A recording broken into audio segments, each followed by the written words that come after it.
What's up, everybody? Welcome to the Logic Bomb podcast. We have some patch notes to go over, some mid-season patch notes that, I mean, they're interesting, I think, to say the least. So that's going to be the main topic today. We've got Jess in a hotel. We've got me barely awake. It could get interesting today. I mean, last time we got comments, it was like a sleep-deprived group of college students, and yeah, it's probably gonna be the same. Yeah. Oh, yeah. Shout out to that comment though. That was fucking funny. What's up, gang? I swear I'm not homeless, and it is just hotel quarantine, and I'm just trying to be as comfy as possible. So this is comfy Jess. So thank you for understanding. I saw your tweet about people not being able to understand on Twitter what you were talking about. What was that about? Yeah, just some kid, as per usual, misogynistic remarks, went off in a Valorant game and whatnot. And so I commented after he had released an apology video, which the reason I commented it was I'm sick of assuming the worst of everyone in the world. It takes so much energy. So I've moved into a boomer phase of my life where I like to believe at some point someone can change and grow and yada yada, right? Which is naive, whatever. So I've gone real like old grandmother Jess, and I commented to say, this is not cancel. Like, we're not trying to cancel him. It's about him owning up to his behavior. He's apologized. He said he's going to grow, whatever. You know what I mean? And we hold him accountable, and we move on, and we see if he does change or not. Sweet. And people just were saying oh, you're a racist, and I'm like, okay, firstly, sticking up for the kid. But I guess not. Like, I guess you read what you want to read. Like, people didn't read the statement I made. I'm like, he apologized. He said he grew. And everyone's like, you're a racist. I'm like, okay. Cheers to the internet. I saw that read. One. That was odd. That's someone freaking out. Sorry, go ahead. It was tough to watch because I think like what Jess is saying, you when you're watching it, you do recognize this is a young man who is making a very big mistake. Because he's got a lot of good things going for him. Exactly. I missed this whole thing. He just went on this huge sexist rant to this woman on his Val team and stuff like that. And look, to be fair, was the video of a guy just yelling at a girl? Valorant? Then I think that one. Yeah, then you've seen it. Yeah. So honestly, I don't know. To be fair, I've seen so many people do shit like that, and years later, they're just genuine people that did and said dumb shit, and be honest, they tried to join the group and seem smart and whatever, and they're young, and that kid is young. That kid is super young. So I would like to assume that he grows and turns into a good young man and whatever. So I tried to sort of reference that, but don't you ever do that again. Okay. Don't you try and stick up for a kid, because then you support white supremacy and racism and all the other things that were commented. And I had to block 20 people. Wow. 20 people. Hello? A little slap, hope he changes, right? And then if he doesn't, well, then fuck him. But yeah, exactly. At least give the chance, sure. I had someone freak out and chat over demanding that it was English in chat. Like, I have the same with no Danish in chat, and the guy freaked out, and that was a racist thing to do. What? Just admit you are and move on, Alex. Like, honestly, what can we do? Like, you're sitting there you cannot moderate in a language you don't understand, right? And then there's all these arguments with, oh no, but there was nothing bad meant about. No. You also only got purged, right? Like, just deleted what you wrote and told you to write English. Well, apparently that was a horrible thing to ask from people. Oh, well, we all learn our lessons of the internet. For sure. Internet is a weird place these days. And I mean, not that this is even close to the same level of what we were just talking about there, but the reaction to these patch notes that I mentioned earlier was pretty out there as well. There as well. I mean, first thing I'll mention, I think it probably has the sharpest reaction, is one of the things that's in the patch notes is that Smoke is no longer immune to his own beauties, to his own toxic babes. And that has drawn a lot of very strong reactions. I can't believe that. What do you guys think? I mean, so what if he isn't immune to it? Like why? I don't understand. Like, why it's a big issue. Like, okay, maybe I play Smoke super differently, but I've never ratted in a Smoke consistently. Maybe I've run through it when time is going down and stuff like that. But I feel like it's part of the skill of throwing the toxic babes. And then making sure that you're careful with how you do it. There's a skill to it. I don't know. And people are like, yeah, but he has a mask and like he created the toxins inside the thing. I'm like, the only time you give a shit about realism is when it benefits you. Shut up. Yeah. That is it. What about all the other people with the gas masks? There's two sides to that whole smoke thing, right? Like, one, the change is not that big and it doesn't matter that much. Yes. Sure, there's been times where I've gotten away with diffusing while sitting in a smoke. Maybe twice ever, right? It's happened in a comp game and it changes stuff. Sure, but so does every change. Otherwise, there's no point in doing it. So it should have some sort of an impact. But what grinded my gears in that whole thing was all of these magical experts in safety equipment overnight. Right? Like, oh yeah, no, but it works because he has an electronic air purifying thing on his back with a ABEC 2000 filter. Like, what? Who cares if he has a gas mask? And it's such a weird thing to bring up. Then okay, what about Lion, Think, Mute, so on, right? It just doesn't matter. And then you bring that up as your like defense for it. What about the bulletproof vests? Some of them like Blackbeard and Valk has a JPC with a SAP he played in, right? Like they should basically be immune to 9mm bullets in the chest. But no one is sitting there trying to go, oh, they have a bulletproof vest, so they shouldn't be. Like people pick and choose the weirdest stuff to try and defend it. That's the phrase, pick and choose. Pick and choose when it benefits you or when it sits in the storyline. Siege is a real. You're carrying around 100-kilo walls. You're like Bandit has 4 car batteries. Like most of the people that run around with Bandit couldn't even carry one. And the other argument against it was like, oh, it's such an unnecessary change, LMGs and shit like that. Okay, let's assume it's an unnecessary change or it wasn't poignant enough to the focus upon which people wanted. Then why do you give a shit? Then at that point, the thing is so unnecessary and irrelevant to you and not your point of focus that why did you sit there and go, oh, well, now I better make a huff and puff about the smoke because it's so unnecessary and they didn't nerf my LMG or whatever like that. If it's so irrelevant and not to your liking, why are you giving it energy or attention? At that point, you're just coming up with a fake excuse to go over the fact that you don't want this change. I also don't think there's a lot of people that play smoke that are actually like saying anything about that because most of the energy from half of those tweets are definitely people that spawn peek and jump out everywhere and sprint around. And not smoke players. And probably the same player that was the new map is just Bartlett reworked. That's probably that same person. But I'll say this. I agree that it's not a big deal either way. It's really not going to have that big of an impact very often. However, it's a head scratcher for me. Like,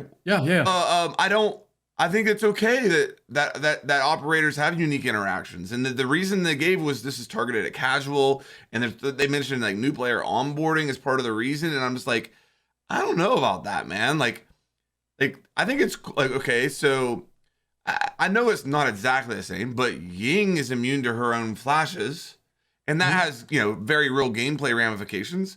Much more often than what Smoke being in his own beauty does. Like Ying doesn't work if she's not immune to her own flashes. I get all that, but like it's okay that operators respond to different types of utility differently. And I think if you go way down, like if every single operator has several different passives that branch out and go and with different interactions depending on who's picked and what's that's one thing. But Smoke being immune to his own beauties is okay. I don't understand the need for a change there. I don't get the that was my only issue with it because I don't care if it changes. I don't care. I really don't. But I'm not buying the reason for it. Okay, so it's targeted at new players. All right, let's pretend like you had a group of people testing and someone said it was confusing to him or her that the smoke grenade didn't do damage, but the Goya did. Like, okay, play one more round. Now move on. Yeah. It just doesn't seem like that big of a deal, right?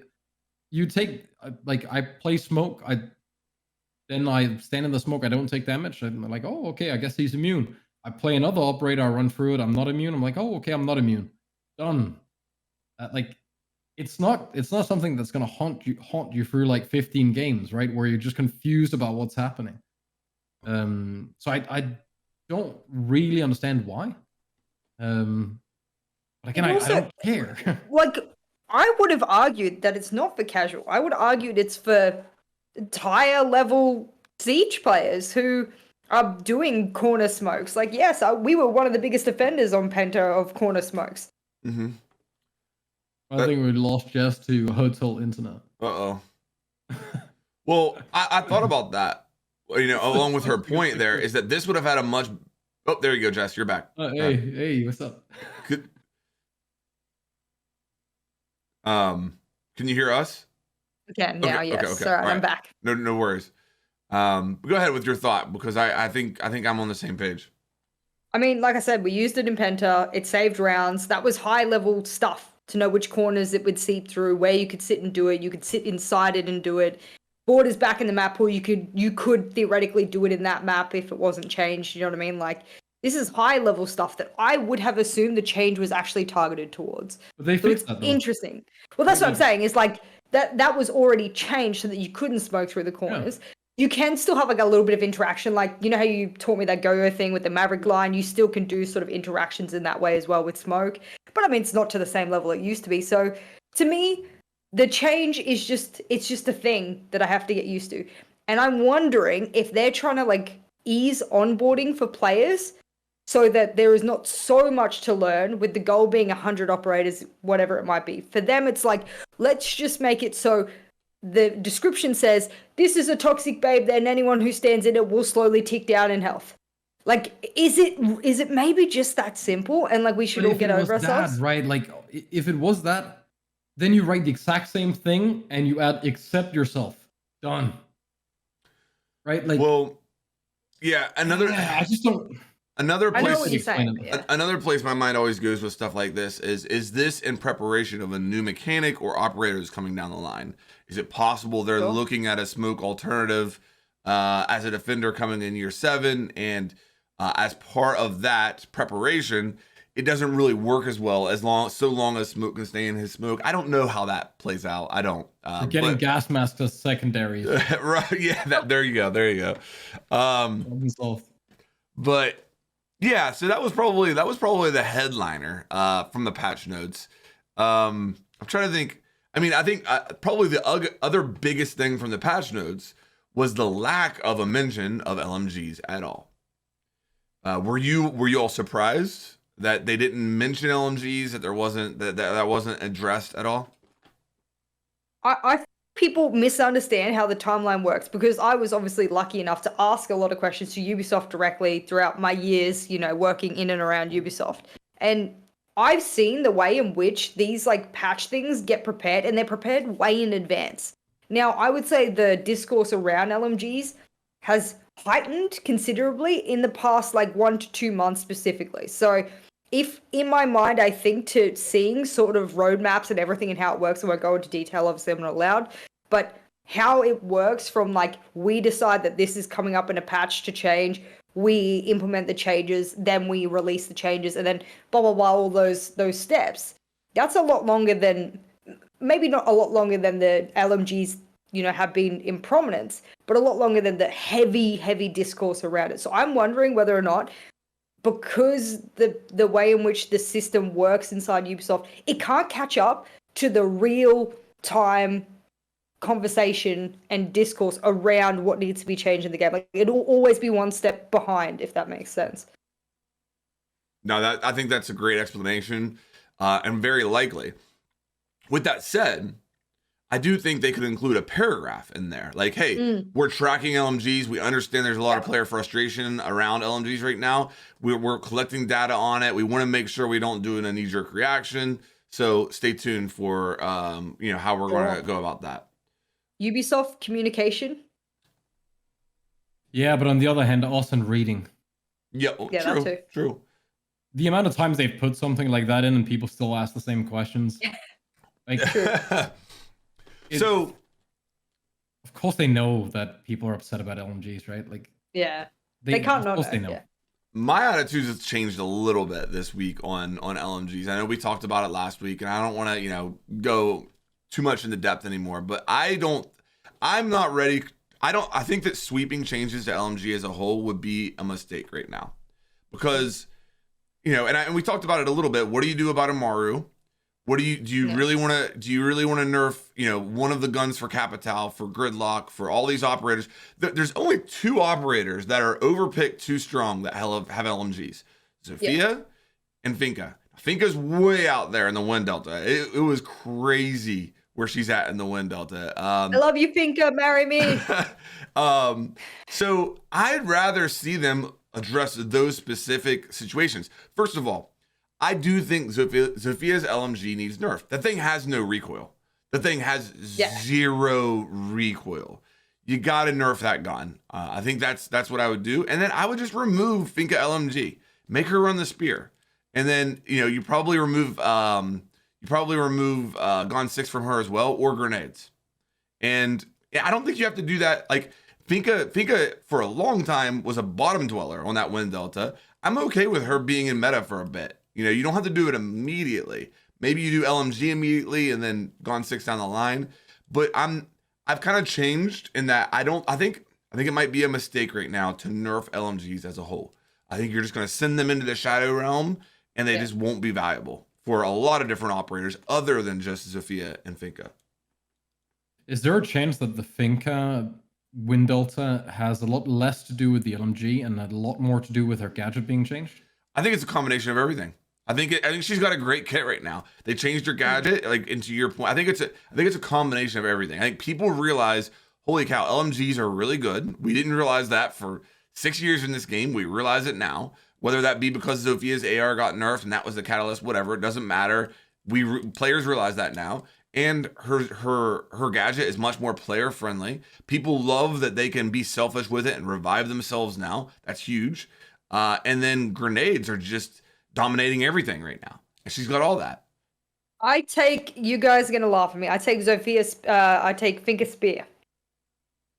I do. I play Finka Spear all the time. There's nothing wrong with that if you're in gold. But do you know why? Because I actually don't think the LMG... Shut up. I don't think the LMG is at all a talking point for me outside of Zofia. I like Zofia LMG probably because it lacks recoil and it's extraordinarily easy to transfer everywhere I damn want. But I don't take Finka LMG because I like to be a bit more aggressive. I don't like aiming down sights, like it feels like I'm forever trying to do everything and I play an ACOG on it. So I'm playing it wrong. I'm playing the LMG wrong. I could learn how to do it, whatever. I take the spear, I play a little bit more aggressive with it, and the big selling point for me is the grenades and Gone. If I have a problem with Finka and the reason I think she's strong, it is not the gun. It's not the LMG. I don't think the LMG is the problem, at least from the way I've seen it used around, the way I use it, etc. I think it's the same issue we've had with many other operators, where what we remember is we remember when we die, right? We hear the 15 seconds of just and then you die, and you think, oh shit, LMG. But if we look at like Thunderbird and we look at Finka, they're both doing really well, and the only thing they have in common, outside of both having a good gun, is that they heal. And I think it's so immensely undervalued in Siege what these small little heals do. If you run into a double Capcan trap, you can get picked up by Finka, right? Yeah. In a lot of cases where you would otherwise have died, you get picked up. All of a sudden, you have a Finka heal, and you can kind of tank one more bullet. Like how much different do you play if you have 5 HP or you have 50, right? Like the moment I see someone's little health tick down, I'm boost. I boost, and the moment I hear even a gunfight, I boost. I'm like, there you go.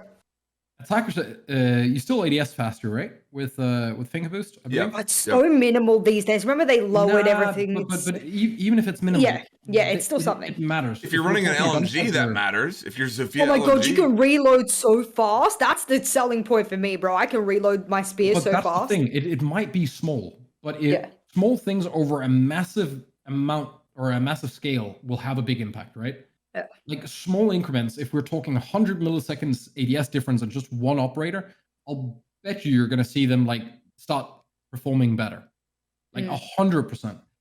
But this like heal that hits your entire team, and you often take like one shot moving up to the building, you get healed, and now you're good again. You're more comfortable, confident. on top of all these operators that'll do a little bit of damage to you, Goyo, Capcan, all of this stuff, right? I feel like quite often in rank we will call someone saying they're one shot, and not because we've hit them once in the toe, but because they are very low health. And then you meet them later, you throw an impact at them and they don't die, and you're like, what? Then you realize, oh, they had a think and they boosted twice. Should you have less boost then? No, I think maybe it should work differently. I don't think the idea of I'm never a fan of lowering the amount of stuff you have, because things become less fun if you can't do it as much. Yeah. But I kind of like when there was a downside to it, when you took more damage to smoke and stuff like that. I also think that there should be a risk in using it as well. Like, if you're going to be able to boost your whole team, I don't know. Like, I'll give you an example. What I like is that when I boost, I can't ADS for a what feels like an eternity for me. I'm gonna be honest with you. I feel like I'm waiting for that hand to go down, grip the gun, ADS. I'm like, holy shit. Wherever I boost, I cannot be in the middle of a gunfight unless maybe I'm doing your trick of the laser, hip fire, whatever. But you just simply can't interact at the same time. So that's one risk I take, boosting in the middle of a possible engagement, and there should be more risks to using the gadget. But the downside of making the smoke damage increase, for example, is that if you're playing Finka and I'm on your team, I don't have a choice of receiving the Finka boost. Right. That's how I always wanted it. Like, true. My ideal Finka would be, I have two options. When you Finka boost, I get two options. I could get recoil reduction or health, but I have to actively choose it. So I have to press F or whatever key, right? To choose one or the other. So like when you pick up your phone and turn off a Dokkaebi, it's something I have to set up and choose to receive. And then you can add a downside to it. Yeah. But I don't think it's a good idea to have a downside just permanently where you could be planting close to a smoke grenade, I pop it and you die, right? Like that, I view Finka as a combination of everything. Her gadget's better than it's ever been, and very useful, as you just explained. Gone 6, grenades, LMG, and Spear's not bad either. So I think that we've learned that if you give Gone 6 and grenades to somebody, that operator will be picked alive. Yes. I think that is the easiest mathematical equation to make right now. Yeah. What operators have? Grenade, Gone 6. Is there a higher pick rate? Wow, easy correlation. Sweet. Turns out people like destroying shit and having grenades and whatever. Wow. The only one where that doesn't count as class, and that's because he has the worst DMR out of all the operators, and his main thing is the DMR. Yeah. Yes. Yeah. But we put him in the corner. Yana's not busted, right? I mean, I don't think she's on the win delta. She's definitely in that. Okay, this is approaching where we're gonna have to do something about this range. If you're reading into that, but no, yes. I wouldn't call her busted. No. Also, somebody has to be there. Right. Yeah. Yep. You're absolutely right. Somebody has to be the Ash main, right? Like, okay, we know Finka and Yana, Nook is gonna take over. Yeah. It doesn't matter what they do. Yeah. Twitch is and she's already. No matter what, you're always gonna have something that moves over there because all the really good gunners are gonna get on something that works. Yep. That's gonna boost it up. I was just thinking that. I was thinking about Yana, and the reason I won't take her sometimes is because of the way in which I believe she's a flex frag in the sort of composition, and taking the ARX to engage in possible multiple gunfights is something you even see in Pro League. You see them having to hide around a corner, reload, try and go again. Obviously the accuracy in Pro League is a lot higher than, general games. So, imagine how much times we were trying to reload an engagement and whatnot. So that's why I personally don't take her as much, but I try and use her, if I know they have an Aruni, all those kind of stuff. So I would probably say that she's in a good spot. Because the ARX requires you to reload quite consistently, if you do want to try and run in and be like the all god playing kind of player after you use your nades, you go on 6 and stuff like that. So I don't think she's in a horrible spot, and I think ARX is the perfect weapon for her to have. It's punchy, but it's punchy like the Type 89 that doesn't have a lot of bullets. Yeah, you take that risk. If you pew and you miss, well, you missed. I've heard some people saying that maybe we should go down to 1 grenade. No. Nah. I think that's nuclear as well. That's the way I would describe that. Stop taking my fun stuff. I love grenades. I'm really good at cooking grenades recently, by the way, boys. Just wanted you to know. I mean, Big fan. I think it's better to change the interaction. I don't think the nade from below is that interesting of a mechanic. It is. Sure. It's a bad way to fight, because we have these things that like we have OMI, ADSs, and shields and stuff, and it took very long. Like, nading from below is kind of the new bullet hole thing, right? It's always been there, and no one's been able to do it. And now everyone's learned it, and now if you sit in the default spot on defense, you're probably gonna die. Yeah, on Villa, Oregon, it's really bad. Like Oregon top floor, like any map, right, that has top floor and default cash on Clubhouse. Yeah. No, I think we discussed this, didn't we? Yeah. We like talked about that. I just think they need to change the interaction with nading from below. Sure. At least before the shrapnel change happened, at least then you had these big ass holes when you tried to nade, so you could see through, and start fighting back. Right now you're playing like CCTV, and you're sitting in cash, and all it takes is for them to pop the top of the barricade and throw 2 or 3 nades in, and you're guaranteed that someone is going to be 10 HP. You're probably going to get a kill. I'd rather people had to learn how to throw them and bounce them and get them into interesting spots. Okay, so along the, I don't think that saying going down to 1 grenade though is absolutely crazy. I agree. I wouldn't do that, but to kind of like segue this into another change in the patch notes is that they just gave Claymores 2, which is really interesting. Never thought about that before. I like that. I like it as well. But think about this. Before they did that, what's stronger? A grenade or a Claymore? And you get 2 grenades and 1 Claymore. So it's not that crazy to think like, hey, maybe we should go down to 1 grenade. I think 1 grenade is still stronger than 1 Claymore. Personally. You'll never take, like, I can't think of an operator you're going to take where you would need that you couldn't then substitute another operator on your team in the composition to have the Claymores instead. I always like Consulate is a great example. I'll be the one that takes the Nomad if it's not banned. And then, like, if we take with the Taka repick, redundancy pick of like Ace and stuff like that for bottom 4, we want to open Yellow Wall, we want to do an admin push. I'm like, you got the Claymore. How many Claymores do we have? Okay, let's try and do this. Like, it's not out of this world, and I think it really shows what they're trying to do, because they suggested Blackbeard get the Claymore instead, and people are like, that's not going to change him. And I think to myself, yeah, but you're forgetting the purpose upon which that's being added to Blackbeard. It's so that he can use his gadget appropriately on maps like Consulate. So if he is by himself, he goes to connect a window, and he goes, well, for me to be able to stand here safely, maybe I put a Claymore on the meeting jump out, maybe I put a piano jump out or the lobby doors. It's an opportunity for him to be able to utilize his gadget more effectively, which, yes, we all hate Blackbeard, whatever, I'm not going to use it, it's so stupid, whatever, I don't care. But the Claymores themselves now have a much more viability of being picked depending on the scenario, and this is a conversation we always have on this podcast and beyond. Not everything in the game needs to be rivaling the top pick. Like Warden, for example. I'm like, I really don't think he needs to be changed that much. I think he does the job upon which he is meant to be used for. This is why we're seeing teams in Pro League use it, because Ying is being, played every now and then. Smokes are being used a lot, so they're using them to see through. He has a purpose. He does the job upon which that purpose is good. No problem. Claymores will do the same for me in certain strategies on certain maps. Doesn't have to rival the grenades in that way. It really doesn't. It's really hard to when you say, like, when you try to compare a Claymore and a nade, I don't think you can. Yeah. Because like, what's the rule for comparing these? Are we 5v5? Everyone's alive and we're all working together and everything makes sense, or am I alone? Like, if I put it underneath a window, I'm not gonna have to worry about that window. Yeah.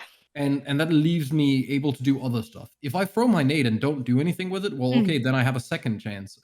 But if I face a deployable shield, the Claymore is pretty useless, and the grenade is awesome. But the Claymore allows you to go and do other stuff and feel safe about something else.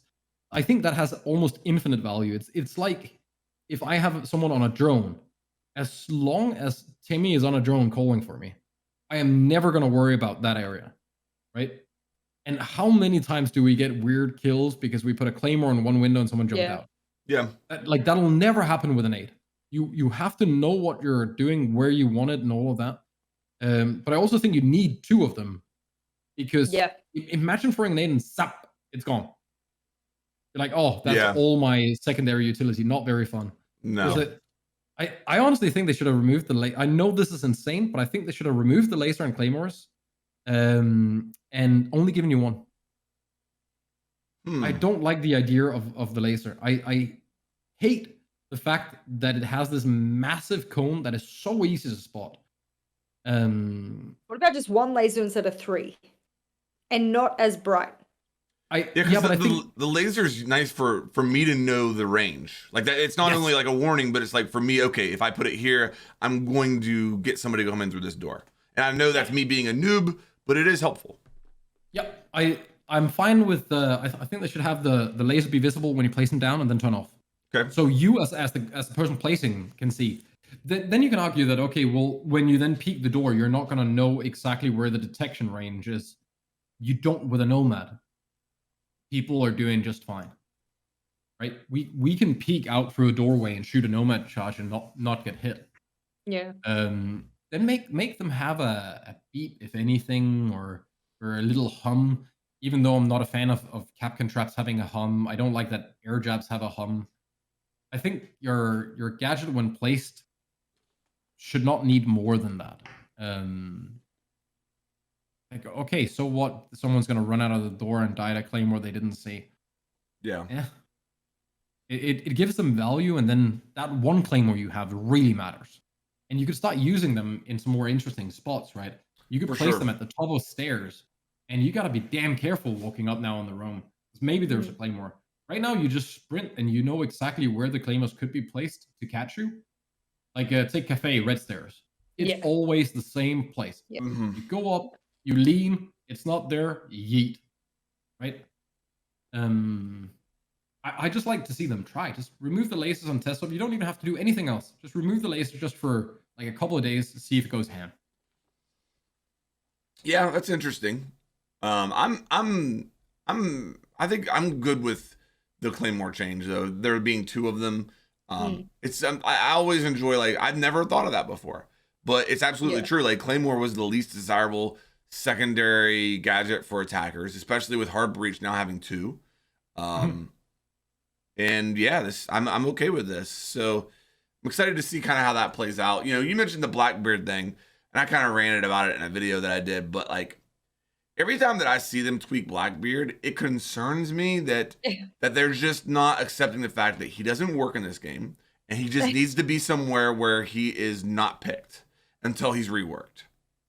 And I don't think anyone would notice if you removed him. So I think that's probably a big indicator. Whereas if I didn't have an option to pick Warden and the other team was picking Ying all the time, like, okay, that's annoying. Or I wanted to pick Nook for a certain strategy, like, but never once have I ever said, oh yeah, for my strategy on this map, I need a Blackbeard. Like, what for?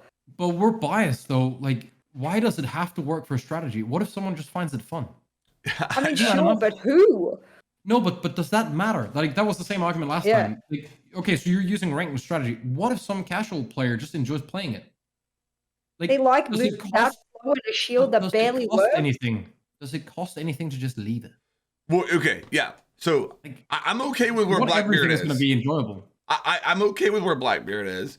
I don't want them to nerf them anymore necessarily. What I really want, to play into your point, Zeronic, I want them to rework him so that everybody can enjoy him, and that and that you know, and that you can play against him and not feel like you just died to one of the weirdest mechanics that's ever existed in a first-person shooter.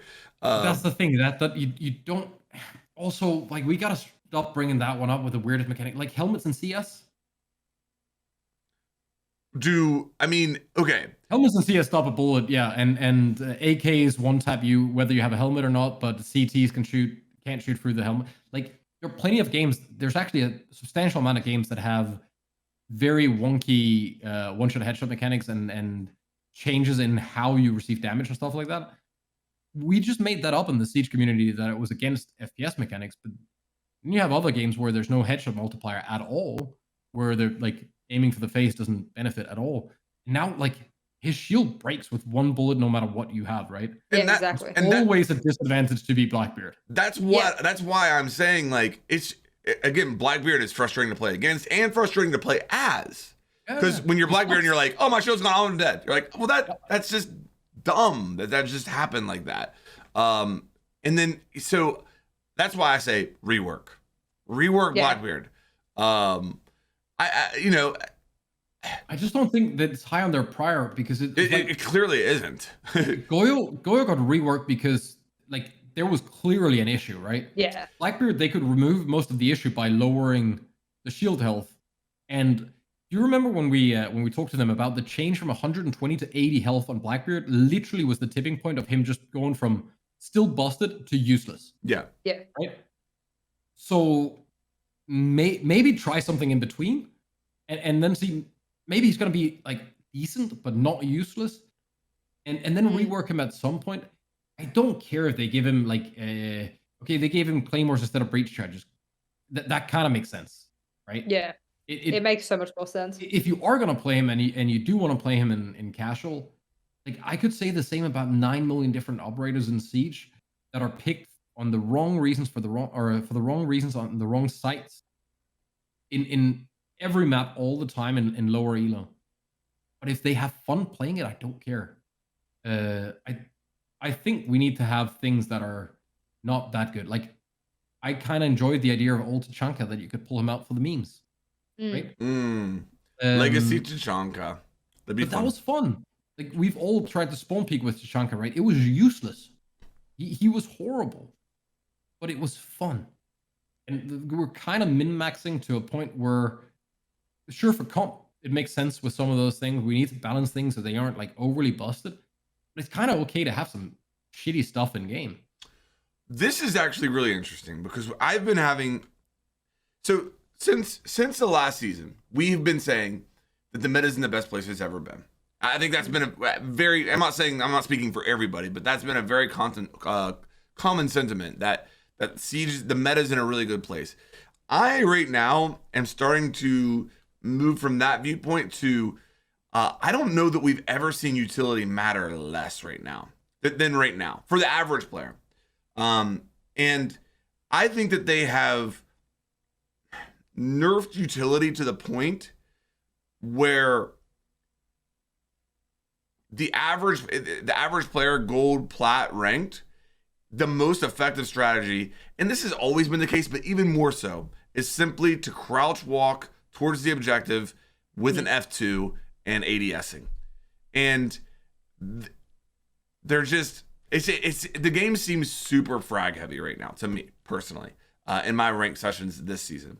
And I think that we're just always going to deal with this in Siege. If they make utility oppressive or important enough to really have strong effects in the gold and plat range, the pros are going to exploit that utility to the point where that level of play will be completely dominated by it.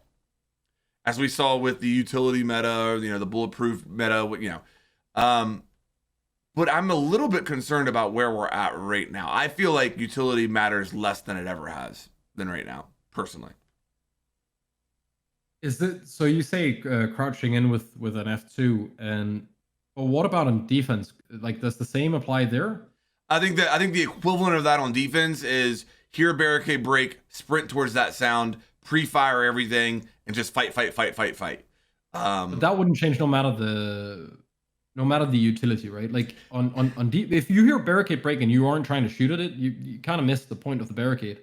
But I understand the overarching I do as well, but I think at some we have more than enough utility that we could use, right? Like if an F2 is crouch walking into you, we might just be picking the wrong operators.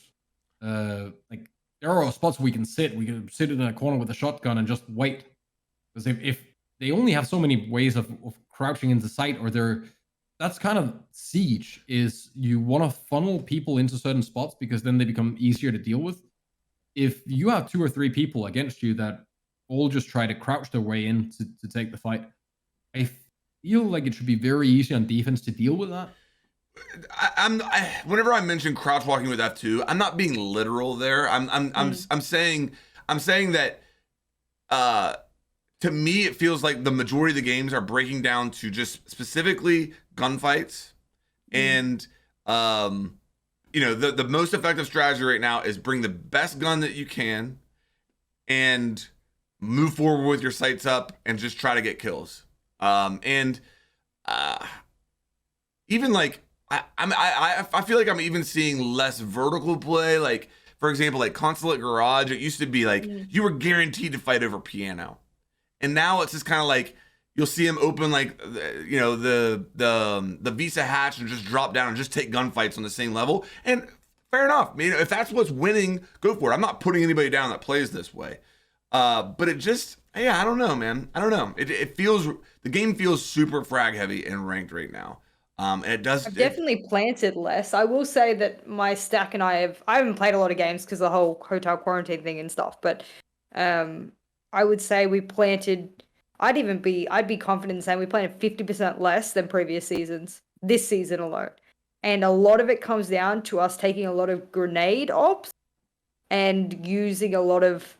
I see Alex nodding, and as a result, our strategy alters, especially the early to mid round. Is that like our objective of the early to mid round is quite a lot different than it used to be. Whereas before it was like, like I'm thinking Oregon, like try and get our Maverick in, open up the bottom of the wall, open up this part of the wall, do this, do that, and I just say now, like we can go in a bedroom and I can just nade over the top and take P. You jump in window, let's go. Like I've instantly created a more efficient way of doing what we did before, and now I don't need A, B, C, D, E, F, G, and 45 seconds to do so. I don't like the idea in my head. I like how it feels in execution because it's fast. That's why exact. I think we're talking more specifically like supportive utility or site-related objective. I'll give you an example. I'll give you an example. And I'm not advocating for a Banshee buff, okay? I don't want anybody to get this twisted, okay? But like you think about like Banshees. It used to be like, okay, initially it was like, if I put a Banshee here and they don't have explosives, they're going to deal with this until I shoot them or until they get out of the area of effect. And then it was, if I put this Banshee here, it's going to go off and they're going to have to wait a full second or whatever before they can shoot it and get rid of it. And now it is, if I put a Banshee here, I get a sound cue and then it's gone and it's like there's nothing that ever happened there. And again, I'm not advocating for a Banshee nerf, but that's just one example of where I felt like we've gotten to in the game right now, where it's just like, it used to be like, fuck, there's a Banshee there. I see that on drone. All right, do I have explosives? No. Okay. I probably want to go a separate way or figure out how I can, get a teammate with me here. Now it's like, oh, there's a Banshee there. It doesn't even it's just like, doesn't even matter. But that's the problem, because if we go back to when the Banshee was there, you wanted it. Yes. No. Yes. Right? Yes. That's what I'm not saying that the game's in a bad place. I'm just saying like, that I think this is a problem we're always going to have on Siege, and this is what I'm kind of seeing right now. I definitely have had people open walls less on me, which has annoyed me considerably, because a lot of my OG, back in the day strategy in my head, yes, okay, maybe I'm an old soul. The problem, I get exactly what you're trying to say, Flank, because I can see it real time here in this season. I am also an offender of it as well. Is that if I don't have to open the wall to get access to site or take the 2v1 gunfighting garage, run up into grass and just play that and fuck the platform, whatever, like, you know what I mean? Like, we'll just hold bottom, we'll hold top, and I'll just start ass blasting my Zofia LMG into cash and just light that shit up. I mean, like, if there's anything I've noticed, it's that particularly walls and hatches are getting opened up far less this season, which indicates to me that possibly there's not a lot of importance being placed on certain supportive operators in the way in which they used to influence around, and it was you should play this, you should do this, you should open up this, and now we're heading into what you're labeling as a more frag heavy season, which anyone who would deny that, I think that would be silly. I mean, I don't know all ranks, of course, but I think it would be silly to deny that we have better accesses to attackers now to get in to places and do what we want. So I definitely agree. I planted 50% less as a squad. All my teammates this season, I've been like there as a bandit, waiting to bandit trick 45, 50 seconds. I'm like, they're not coming to this wall. They are not coming to this wall. I'm like, I don't know why, because this is your power position if you want it, and you could challenge me on this, but you won't take it because you would rather crouch walk in blue and go up into secret. Like, I don't know why that is now. I can't answer that. I'm almost certain that you got it like flipped on its head. I think the reason we are where we are is because of utility. The reason that you see less walls open is because it's hard to remove a lot of the stuff for newer players. Thatcher's banned 99% of the time. It's easy to keep walls closed. I don't believe that there's any. Maybe there is, and it would be nice if a dev could get the data or something. But I don't believe that we can see that things are getting opened up less than they used to, especially with Heartbreach gadgets being there. I think the reason that we feel like there's a lot of gunfights is because you're always squeezed back because of the amount of grenades, the amount of utility. There's more ways of peeking things. We know the maps better. Like everyone gets slightly better. The whole community is going to grow and get better just over time, right? Because there's more cumulative knowledge stuff. But you just remember the gunfight, but not all the reason for why you're in that forced position that you're sitting in. And you're saying, okay, well, they walk up and they can walk past the bench and shoot it. Why is no one playing close to the bench to peek off that, right? Like, a lot of it is also, if we take Oregon top floor, the amount of times people die peeking trophy on defense. I know, right? Just for no fucking reason. It's not that we don't like that it's frag heavy. It's that people have no discipline to actually use the utility that they have. We have reinforcement pool. People got lazy, man. Like half the time reinforcements aren't up. Yeah. If anything, we have so much utility and so many options to do stuff now that we're kind of just expecting other people to get it done for us. I'll almost guarantee you, if you make it your job to cover a doorway, no one's getting through that door. Yeah, I think, you might have a good point there in the sense that maybe we've gotten to the point in the game where players are like, well, like for Oregon top floor, for example. Okay, well, Cade's on the board. I don't want to go down to the classroom. So therefore, we're just not even going to worry about master. You know what I mean? Like, so maybe like the utility that they're expecting in the game has led us to the point where they're just like, well, screw it.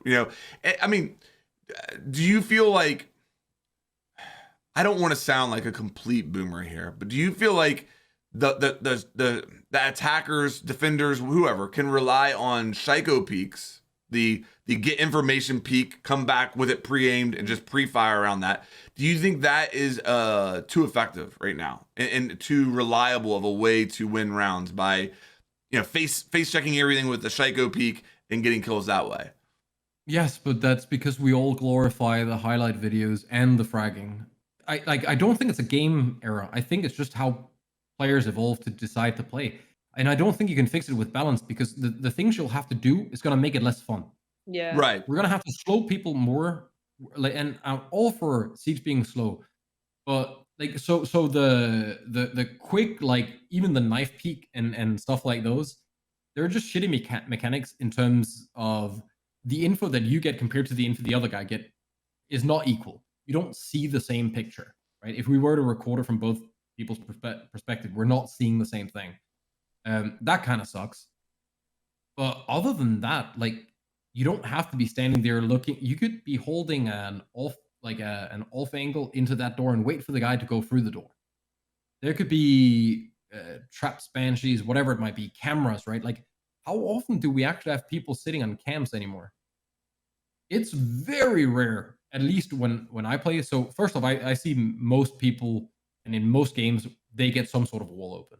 It's very rare they don't. And if they don't, it's because we impact trick or like actively fight to stop them. Then we might still lose the round because they decide that, okay, getting the wall open is going to be too difficult. We're just going to fight.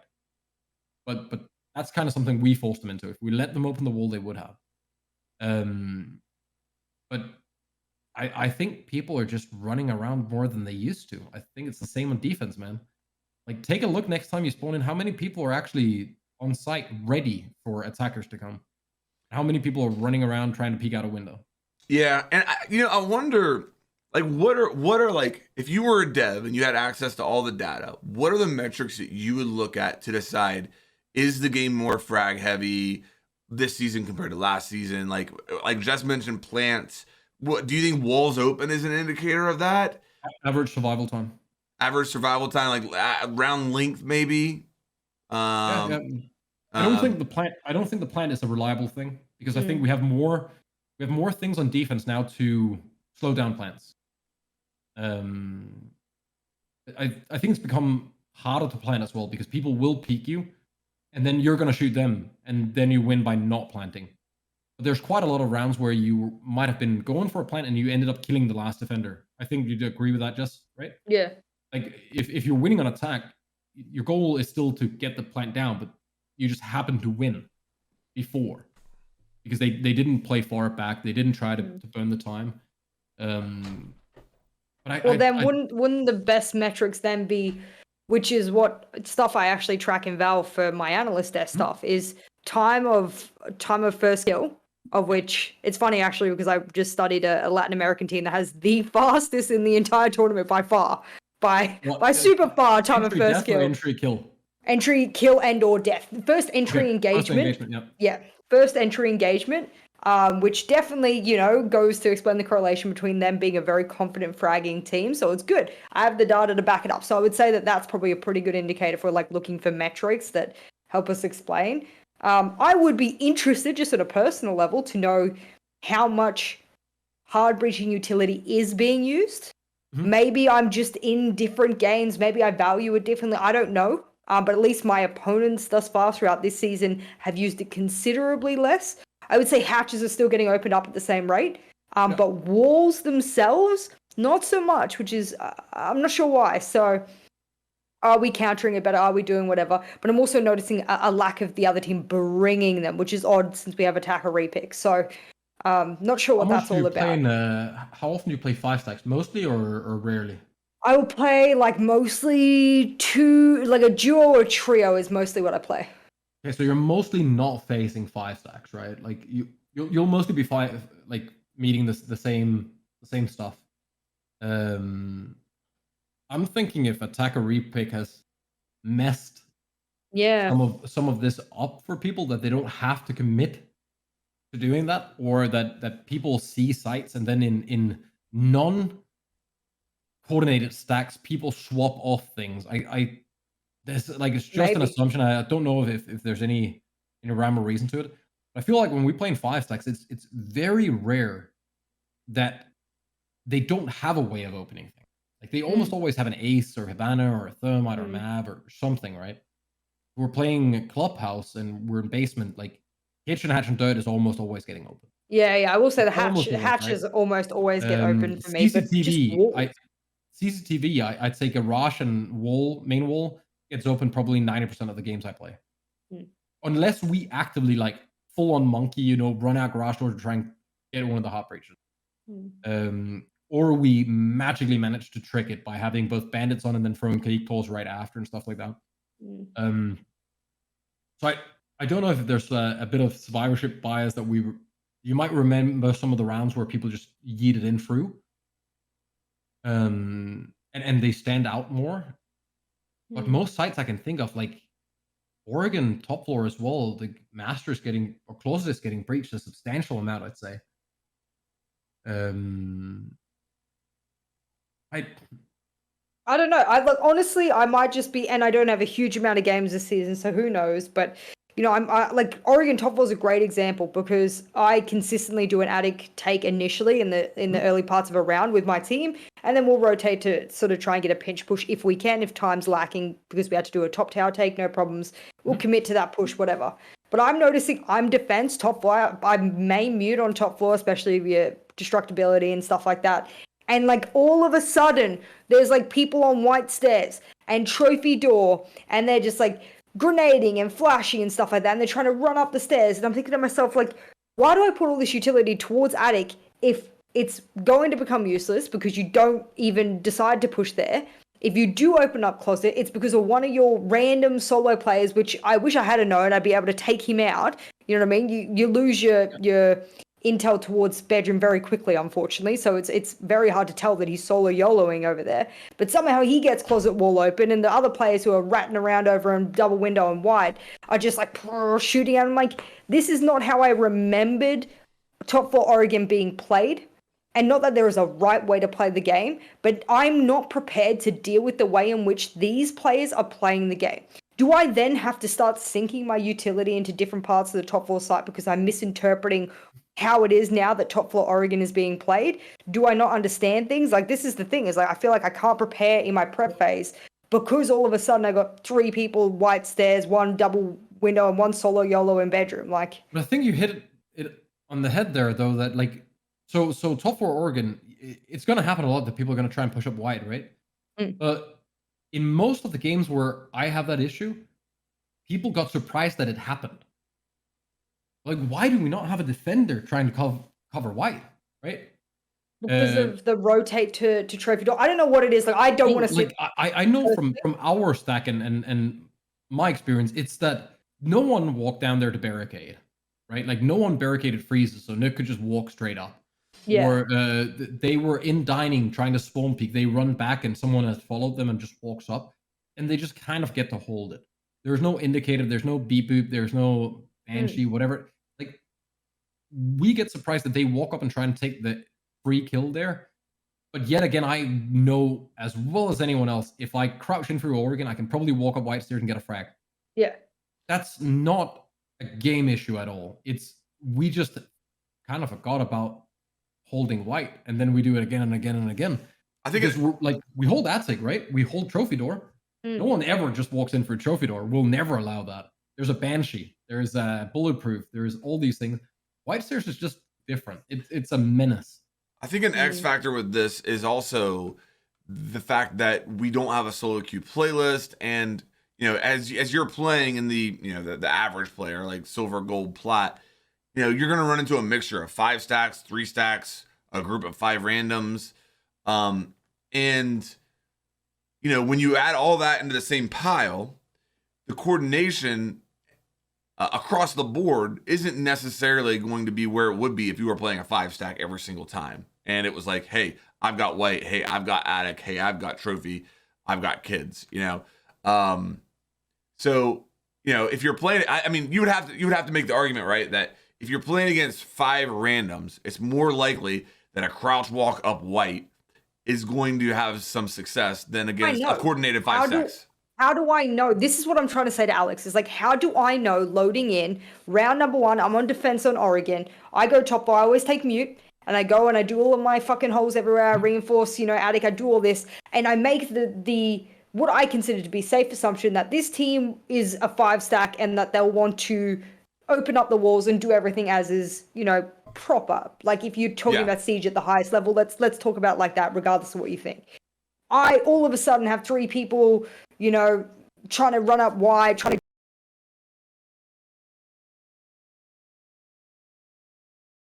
stack compared to that. You don't know. And you're always just having to make assumptions. I also think that's a horrible excuse to take, because that's like 2 very competent fighters having a fight, and then one of them does something you'll never seen before, and like, so what if it was a very competent team and they just rushed you? What if they did the same? We can't use that, we struggle against them because they're disjointed and doing weird stuff and lack communication. That should make it easier, not harder. Correct, but you don't know initially. You shouldn't need to. You have to be aware that it could happen. Then you must change your way of doing stuff. And that's what I'm saying, is like, how do we identify, because this is the exact conversation going back to the very beginning of Flank brought up. That's what I'm trying to reference, is that how do we, especially those of us who have the old brains of Siege, how do we warm into a changing meta upon which now things are done a little bit differently? And some of us, at least I would say the majority of this podcast right now, have felt there is a difference in the way in which they now have to defend and the way in which the attackers are now operating. How do we see that? Because I understand what Flank's trying to say, is like, is it moving into a way where we now don't need to bring wall denial? If that's a conversation I need to have with myself introspectively, then that was such a good place to cut. Robot Jess. Okay. Robot Jess. Yeah, no, I got you now. You're back.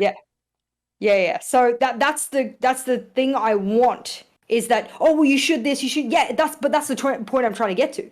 I'm trying to get to the point where me as a player and Bobby John as a player can come to that thought process when they load in. I think that's very well. Play, and if you don't learn over time, then that's on you, right? Yeah. Okay. Yeah. Used to the fact. Yeah. So that's not a thing that should ever change in a game. I'll simplify it even more. Okay. Sure. And, like say, I'm trying to think of the best example here. Maybe I'll use Clubhouse, bottom floor Clubhouse. It used to be, if they didn't open dirt, and they didn't open a single hatch, and they didn't open church, the likelihood of them winning that round was just 1 in 100. You know what I mean? And maybe I'm making numbers up here. Surely this isn't scientific. You know what I mean? Maybe I'm having selective memory here. But now it feels like that happens a lot. It's like, oh my God, there's 4 people in blue, and we're dead on site. I'm being psycho peeked from blue door now, and I'm dead. So I think that maybe is the best representation of what I'm talking about. There is maybe it does just come down to hard breaching. Maybe that's what I'm seeing in my head is like people don't need to open shit anymore in order to win rounds as attackers, and I haven't adjusted to that. Yeah, I need an adjustment period to understand what that is, and then counter it appropriately. I think like this is the discourse that you were trying to have earlier, Flanked, which is why I want to highlight it. Is that like I do feel I play different. I do feel like rather than flex support that I used to play a lot of, I'm playing a lot more flex frag because I think it's very much more efficient and more effective in my rounds. So like I'm trying to understand how I can get myself out of this mind frame of we must keep this close, we must do this, we must bring Kaid and this and that as a result, and then counter like if they're going to do a heavy white stairs push, well, I can't just have a barbed wire or a banshee on it anymore. I now must double up and everything, and I don't know how to get to that point. Let's take that basement one, and then we scroll time back to when people really needed to open. You played different. You had your shield in blue. You had your ADSs. You were bunkering down. Your goal was to cover blue, right? Today, I will guarantee you that at least 1 or 2 of you are going to be offside, and there is too many entries to hold. Find me one game where that didn't happen. Yeah, I mean, I can. This matters if I'm playing in a 5 stack, then usually, if I'm playing in a 5 stack in rank, then usually on an armory objective, I think as the 5 stack, we're not okay with more than 1 roamer on that site. I'll say that. Oh, sure. And with randoms, yeah, you might have freaking 3 roamers on that site. But that's very important to take into consideration, right?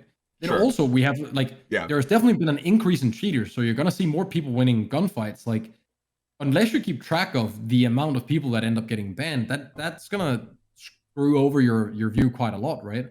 Because Timmy, who's new on a level 60 account, walking in and just gunning people down, is gonna make it feel like it's a lot more frag heavy. But you can't say that we used to have the same setups. There was elaborate ways of making holes and angles, and people knew how to throw their C4s and stuff. Like, unless it's happened in Pro League now, I generally don't see people throw a good C4. They're just lobbing it to try and get a kill. People are sloppy because we have so many options.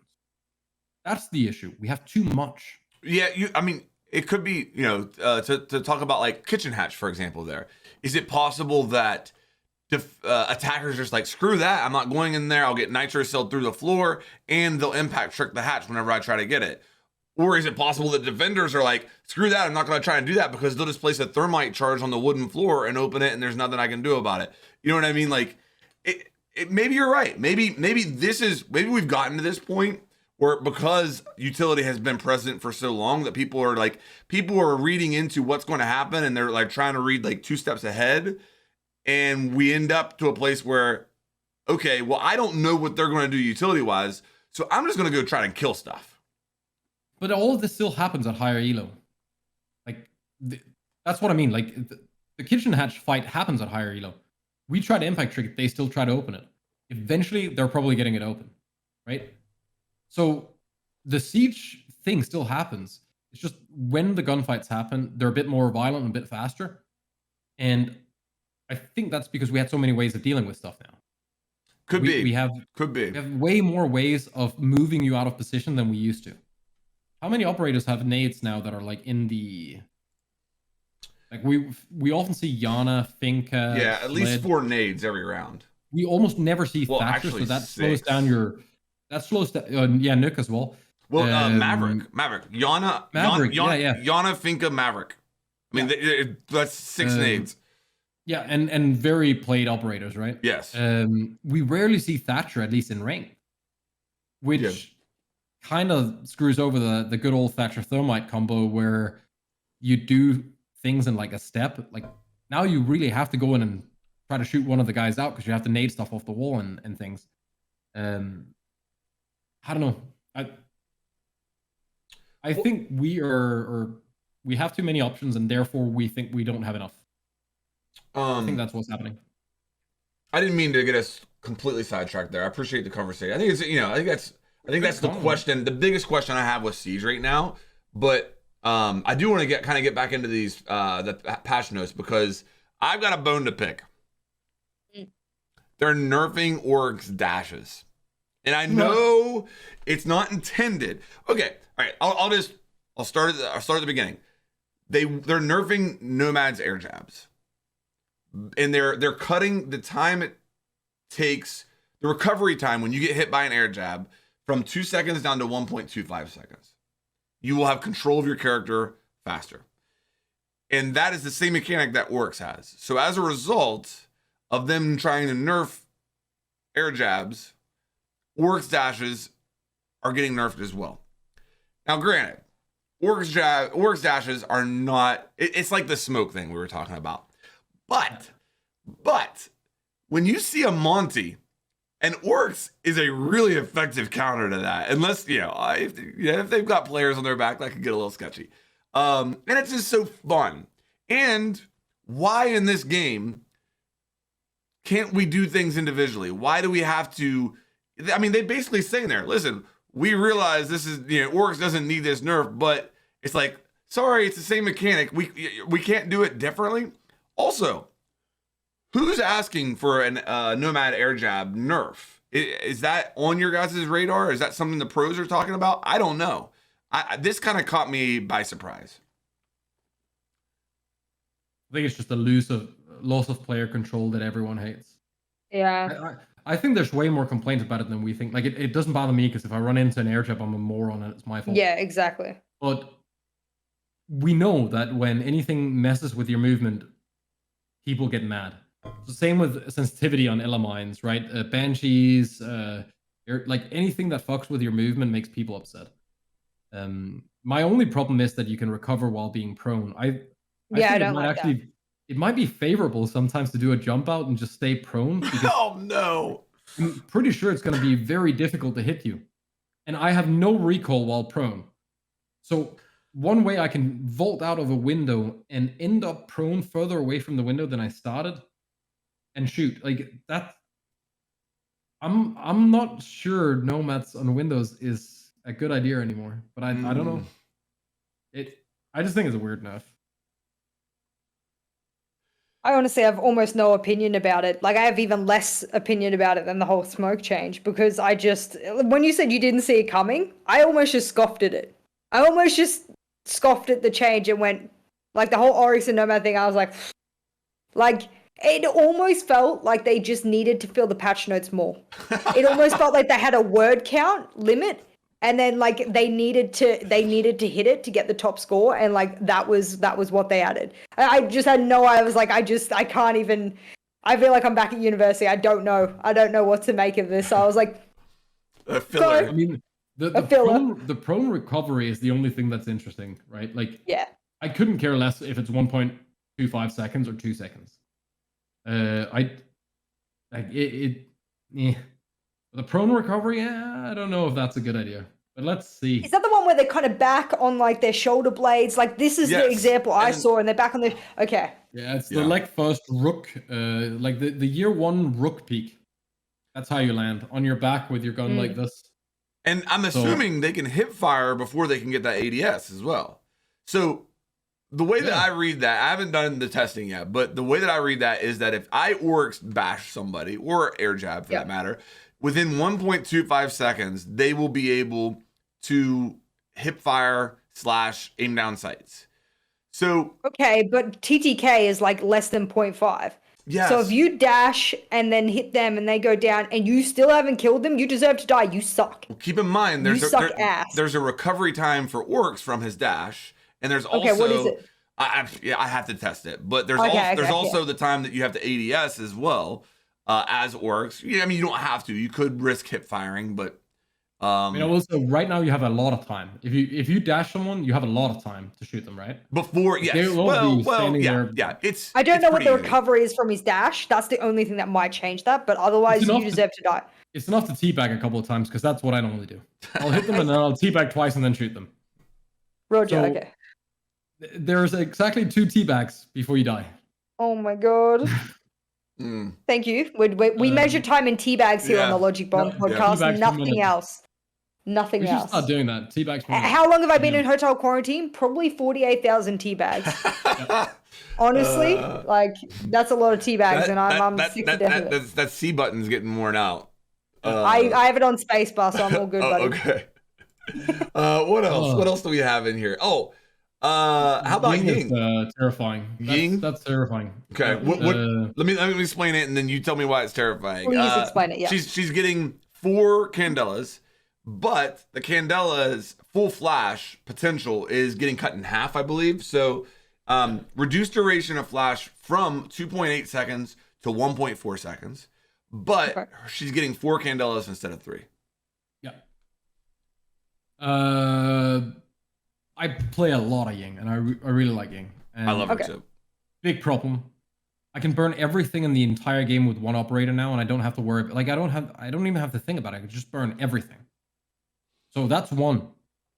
The 4 Candelas is another one that, because they reduce the flash time, I'm gonna have to be more aggressive. So I'm gonna throw a Candela, push a room, throw a Candela, push a room, throw a Candela, push a room. I can clear 4 rooms in quick succession, and I don't really have to worry.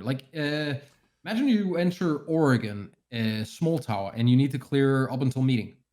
I can Candela dining, shower hallway, kitchen, green hallway, and just keep moving. That is a lot, and still have 2 smokes, right? Or hard bridge charges. And the 1.4 seconds is still enough. It still messes your hearing. You can't hear anything. 3 is a lot compared to how good they are. 1 Candela, if it lands and, attic, for example, you throw it in attic through the window, you are almost always guaranteed to be able to jump in and get a kill. Almost always. And whether it's 2.8 or 1.4, you're still getting that kill. I play a lot of Ying. I think this is going to increase frustration, possibly on both sides, because I agree with you. I love Ying. I wouldn't play her if I didn't think she was really useful. But there are a lot of, even in today with the 2.8 seconds, there's a lot of situations where you throw one, you're like, man, I really felt like that guy should have been full flashed. Turns out he wasn't full flashed, had visibility by the time you got in there. So I feel like the adjustment from a Ying player is going to be, you need to be entering the room while your Candelas are going off. And maybe that's the way I should have always played her. But right now, I feel like it's a little bit more, it's a little bit more you have a little bit more wiggle room there. You can throw it from further away, and then while it's going off, I'm heading towards the door, and then maybe I'm entering after it goes off, and I'm, depending on everybody in there being flashed. Now it's throw it in a room. You have to be entering while it's going off. If you're not, you can't rely on anybody being flashed at all. That's the way I'm kind of reading into this. But the whole utility clear aspect of it, as far as the ADSs and stuff, we'll see. I mean, think about it. You can bring 2 attackers that are very meta that have 3 flashes apiece, and end up in the same place. So I know it makes it easier. I'm not thinking about at our level. I'm thinking about what he potentially could do. So same with Capital. Capital was an issue when he could burn everything. Yeah. Capital could burn all magnets. That's an issue.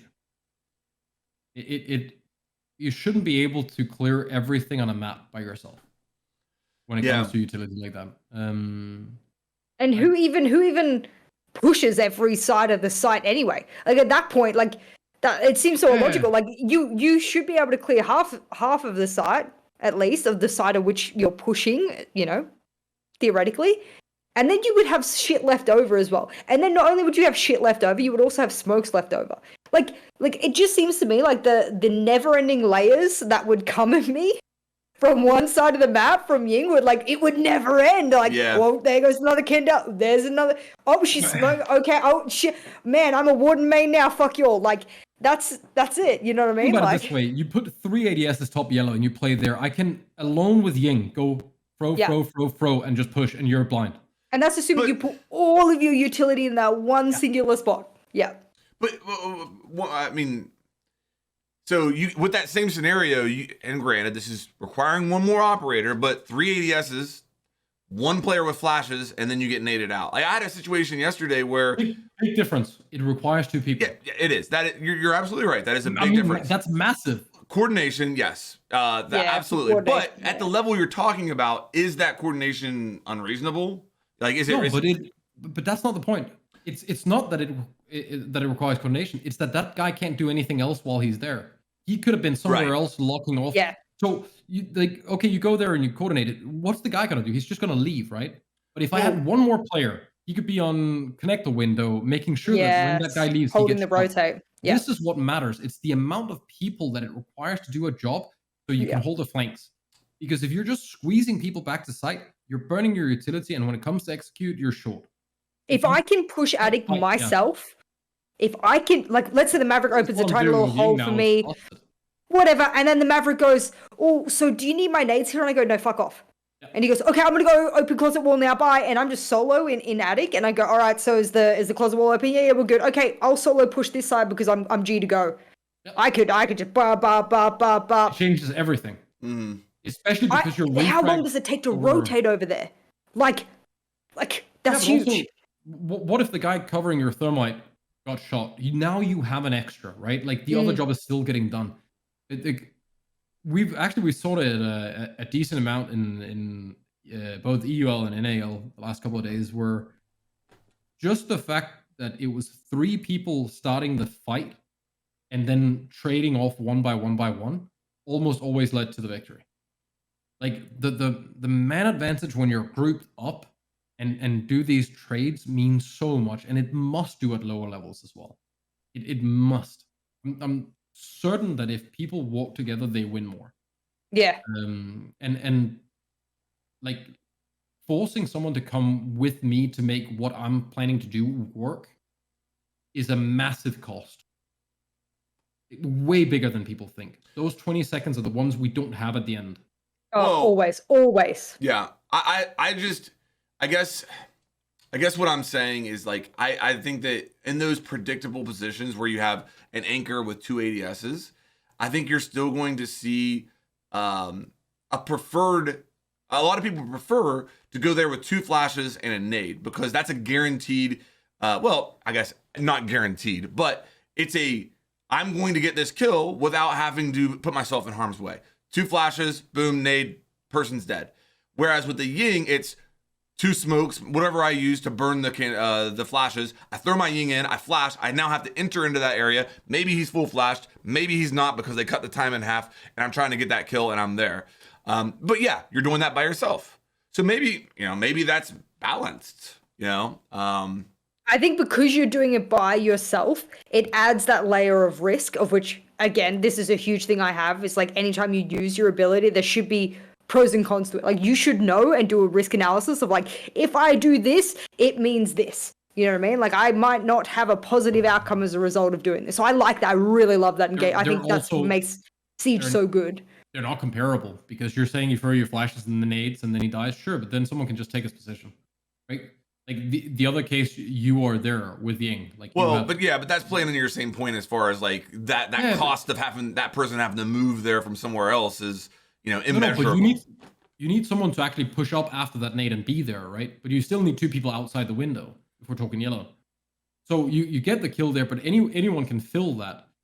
So it's a very hard to make, like, to just say, well, we can just do this other thing. He could also just leave when you start throwing the flashes, and then now you've wasted all your utility and you didn't gain the ground. But With Ying, I can walk up the stairs and just go toss, toss, toss, and I can keep walking. Yeah. Because that guy will get. The thing is, the keep walking to me. The fact that she can walk through it all. Yep.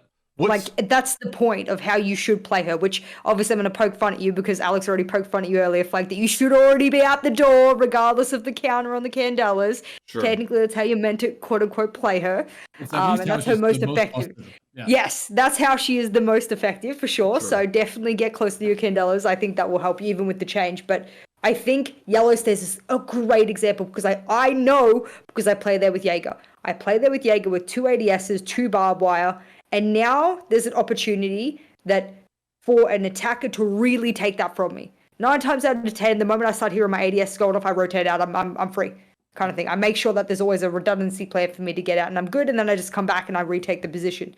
Now, if I hear the barbed wire bit breaking below me, and for whatever reason, there's also an admin push going on because Ying can solo on this side of the map now. So I have the rest of the attackers on admin. All of my other defenders are trying to, hold on to those kind of areas and whatever they might be doing, maybe a visa thing here and there. And no one can hold that cross to the bottom at Yellow at that singular time. It's me 1v1. It's me going up against someone who is trying to take a huge power position of the map and the side. It's my job to hold it. And I should have a 70% less chance of winning that engagement because of her utility. I should, in theory. So I either have to play hyper aggressive. Let's be freaking on. She's still got the angle grip, yeah? I mean, like, I'm Jaeger at that point. I try and jump down, ADS, take the fight. She's already ADS. She's on a LMG. Reload takes, like, fucking 1 second. Like, I mean, it's almost too easy for her to do that against just me. She's so strong right now that I can reliably take elbow in Oregon by myself. And like, this is in Diamond Stacks where the only thing that can stop it is if they have a warden, where I'm not picking her because attack or repick. I'm not going on Ying if they have a warden, right? Or if they hit me with a blind C4. That's the 2 things, or I'm getting elbow and smoke dies on his shield. And it comes at no cost. It doesn't matter what they put in there because I just throw both smokes and then I throw all 3 Candelas and run. And every single time, unless I get C4'd, smoke dies. I don't think it's good to give me 1 more of them. I think at high levels this will be so abusable that it's insane. And I think frustration will go up by a lot. Maybe the 1.4 seconds is such a small amount of time with the flashes that it's not effective. But then I'd rather see them scale down the time a little bit and then just keep it at 3. Because it has to be fun and good, but you don't need a million of them. Yeah. Speaking of throwables, Gridlock is going to have the same amount. Now, granted, they're not flashes, but she's going to have 4 of her track systems plus 2 smokes. So there's another potential thing there. What do you guys think of that? I actually think she might be good at burning magnets now, just because the area where the magnet was in, unless you shoot it, it's actually going to be an issue for defenders. That's true. I've never enjoyed tracks to cover stairs. I always thought they were kind of meh. Yeah. Because I can't control if they cover it fully and all of that, right? Sometimes you can sneak past them or you can melee one. But just to burn magnets, like, it's really annoying if you have your magnets at the top of the door and I throw them in. You have to shoot them, but that's it. Real talk. Is anybody going to play Nomad or Gridlock if she's a 3 armor? 1 speed.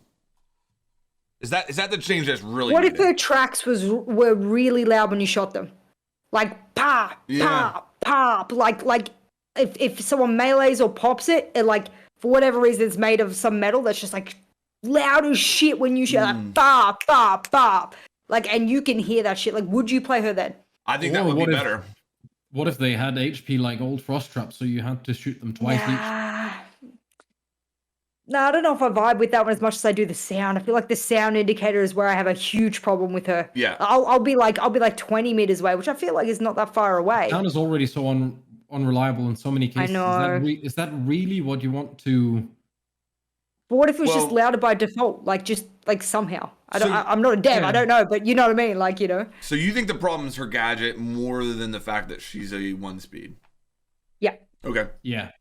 Yeah, because I play Maestro all the time. Yeah, I'm almost also very, very certain that one speeds actually do insanely well. People just don't like playing them. Yep, because they can't move as fast and therefore not as viable. I can see the argument of me taking. Yeah, I mean, Fuse was so difficult because you couldn't get out of the way of the C4s. That was my problem with his speed, was that I just couldn't get out of the way quick enough, and like that's my problem. But I think if tracks were loud and identifiable, like I can hear an air jab across the map. Why can I not hear you shooting the tracks across the map? Why is that not? Now, of course, then you have the problem of if you set multiple staircases, which one are they shooting, whatever. Propagation, all things are a problem. I don't understand because I'm not, a dev. But there is an opportunity for us to make tracks be a opportunity for you not to always have to pick Nomad and rely that someone doesn't shoot the trap, or the 2 Claymores now if that gets introduced. I want Gridlock to be an operator I can feasibly take, and I love the F90 as well. I'm a huge F9. I wouldn't even take the LMG. Well, again, I wouldn't even take the LMG. So, like, it only has make 60. It loud. LMG is kind of weak, right? It only has 60. Yeah, but make it loud, bro. I would play the shit out of that, man. I'm telling you, if Ubisoft does this, I will make a video about it. What if you took damage if you meleeed it and it took 2 shots per section? Because then you have the audio in terms of they are shooting their gun. Right? Taking damage while you melee. You don't take damage right now if you melee it? No. Okay, that should be a thing, 100%. I don't believe there's anything in game that will damage you if you melee it. Yeah, that should be a thing. A rune negates, and that's it. Yeah. Yeah, that you should like meleeing the laser that Cap can You shouldn't be able to melee it silently for free. I think I agree with you, Jess, in the sense that, like, for me, the choice is between Nomad and Gridlock. And if I put it, I can be precise with Nomad. I can put it exactly where I want. And if somebody comes that way, whether they shoot it, whether they impact it, whether it goes off, there's going to be a sound cue. And I don't feel that same peace of mind with a Gridlock track system. I clicked the wrong button. Just made my entire stream black for 2 seconds. We're back. Return. Well. No. Honestly, this is the most confident I've ever been in making a statement like this. I will play the shit out of Gridlock Ubisoft live on stream, game after game. I love being a flex player. I love playing Nomad. I love flank watch. I think that's one of the areas that I excel at quite considerably outside of flex frag with grenades. So I'll play the shit out of Gridlock. If you make it so that if some little rat is trying to rotate on me, that I can react to that without them already being 90% of the way up through my tracks at that time. Make it so that the gadget works, and I will play her. Is there a way where you could make it so they can't be destroyed and it wouldn't be overpowered? I don't know. Say they do. It'd have to be 2 lines then, but then people just skirt around it. No, like, so you'd still be able to just fill and keep throwing all your tracks, but what if they only did 5 damage per track as you ran over them, and they would get destroyed as you move on them, if that makes sense? They're like little stepping stones that break when you touch them, but there's no way to blow them up or remove them other than that. So if you wanted to remove them, you have to tank a certain amount of HP. It doesn't have to be a lot. It could be 5 per track. It can be 2. I don't care, but just something where you're guaranteed that it will give you some sort of value if used in a good position. You can still shoot it while it's there, like doing its thing. But once it's fully deployed, it comes at a cost if you want to remove it. Or is that like, maybe that's insane. I don't know. No, where my mind's going, and this is going pretty wild here. What if, I'm thinking about precision here. What if you gave the Gridlock track system almost like the Ace Selma properties, where you could throw it and it would stick to literally anything, and it wouldn't expand, but it was proximity based. So if any defender came within a certain proximity, you'd have to make it pretty wide. Then it starts deploying, and it's bulletproof, and I guess you'd have to make it explosive proof as well. So it's basically indestructible. You place it, and then a defender gets in a proximity, and then they start exploding and going out, and they're loud while doing it. So now you get that sound cue that Jess is talking about, and defenders can still shoot them individually as they're trying to move through it. you'd have to make the proximity pretty large in order to make it to where a defender just doesn't sprint through it without dealing with any of them. Could you make them deploy way faster and make it way louder? You know, I don't know. But maybe that could be a way of reworking her gadget. You know, what if you stepped on one of them, you couldn't sprint for the rest of the round? You could no longer. You got a little footsie hurt. Yep. That's it. No sprinting for you, bro. Yeah, you could only. Then I want that on my damn frost traps as well. There's nothing worse than breaking the leg of 3 attackers. Yes. And Timmy comes there and just pats him. You'll be fine. And then I see them sprinting like a minute later. Nah. It would be very interesting to have a mechanic that could force people not to be able to sprint, but we can also guarantee that people will lose their shit the second you start touching movement. Yeah. I like your idea. I just think there's too many interactions with it. Like, I think the idea is brilliant. I just think that there's too many steps to it. And at that point, I just want, as a gridlock, is to put my tracks down and like go. Yeah. And then put my tracks down the next and go kind of thing. The same way the Nomad in 0.5 of a second ejects an air jab and then she F's off. Like, it shouldn't, I suppose we have to, unfortunately, compare her with Nomad because they are of likeness in the role that they, you know, take. And if it's easier, faster, and much more fun, unfortunately, to play Nomad, then you're just going to take Nomad. So we really haven't, quote unquote, fixed the problem, but we've definitely added, I think the point of where we're getting to with this is that the tracks aren't good enough indicators for us, and that people have still flanked us even when we've had tracks on stairs. This happens to me in Villa all the time. I don't trust Nomad on Villa at all. I refuse. I shoot that shit on the staircase all the time. Yeah, you can place it up in the light. I try a few different crafty things, but 9 times out of 10, the player is, you know, low enough and quiet enough in their little crouch walk that they get it a lot of the time, especially over an Astro. So I much prefer to have the tracks. But what about a bleed I've mechanic? had least of effectiveness. What's that? What about a bleed mechanic? How do you mean? Like over time? Yeah, so like if Togepi calls you, step in a Legion Mine, you have to do something to stop this from being comfortable or uncomfortable, right? So you touch the tracks and now you're bleeding and you're gonna keep losing health until first stage. You hold F. Yep. I would really like to see that with some sort of gadget in game. That's interesting. Like the idea that a Twitch drone only does 1 damage, but unless you do something, it's gonna cost you 30 health over time. Yeah, I mean the number itself doesn't matter. Yeah. But just the idea that a small stat of something can be really uncomfortable if you don't stop it.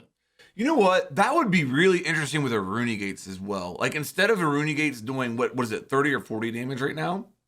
When you go through an Aruni Gate, it does 5 damage, but within 30 seconds, it's going to do 30 damage or whatever it is. Because think about how Aruni's used in the latter parts of the round. You got 10 seconds left. You got nothing to clear it. You just run through. There's no 30 seconds available in those times. That's what I'm saying is you would give players an additional option in that. Like, I think Aruni Gates are strong. Like, they could be on the radar for a possible nerf. If you were looking at nerfing them, that could be an interesting way of changing it so that if you've got 10 health at the end of the round, you still have the option of running through that.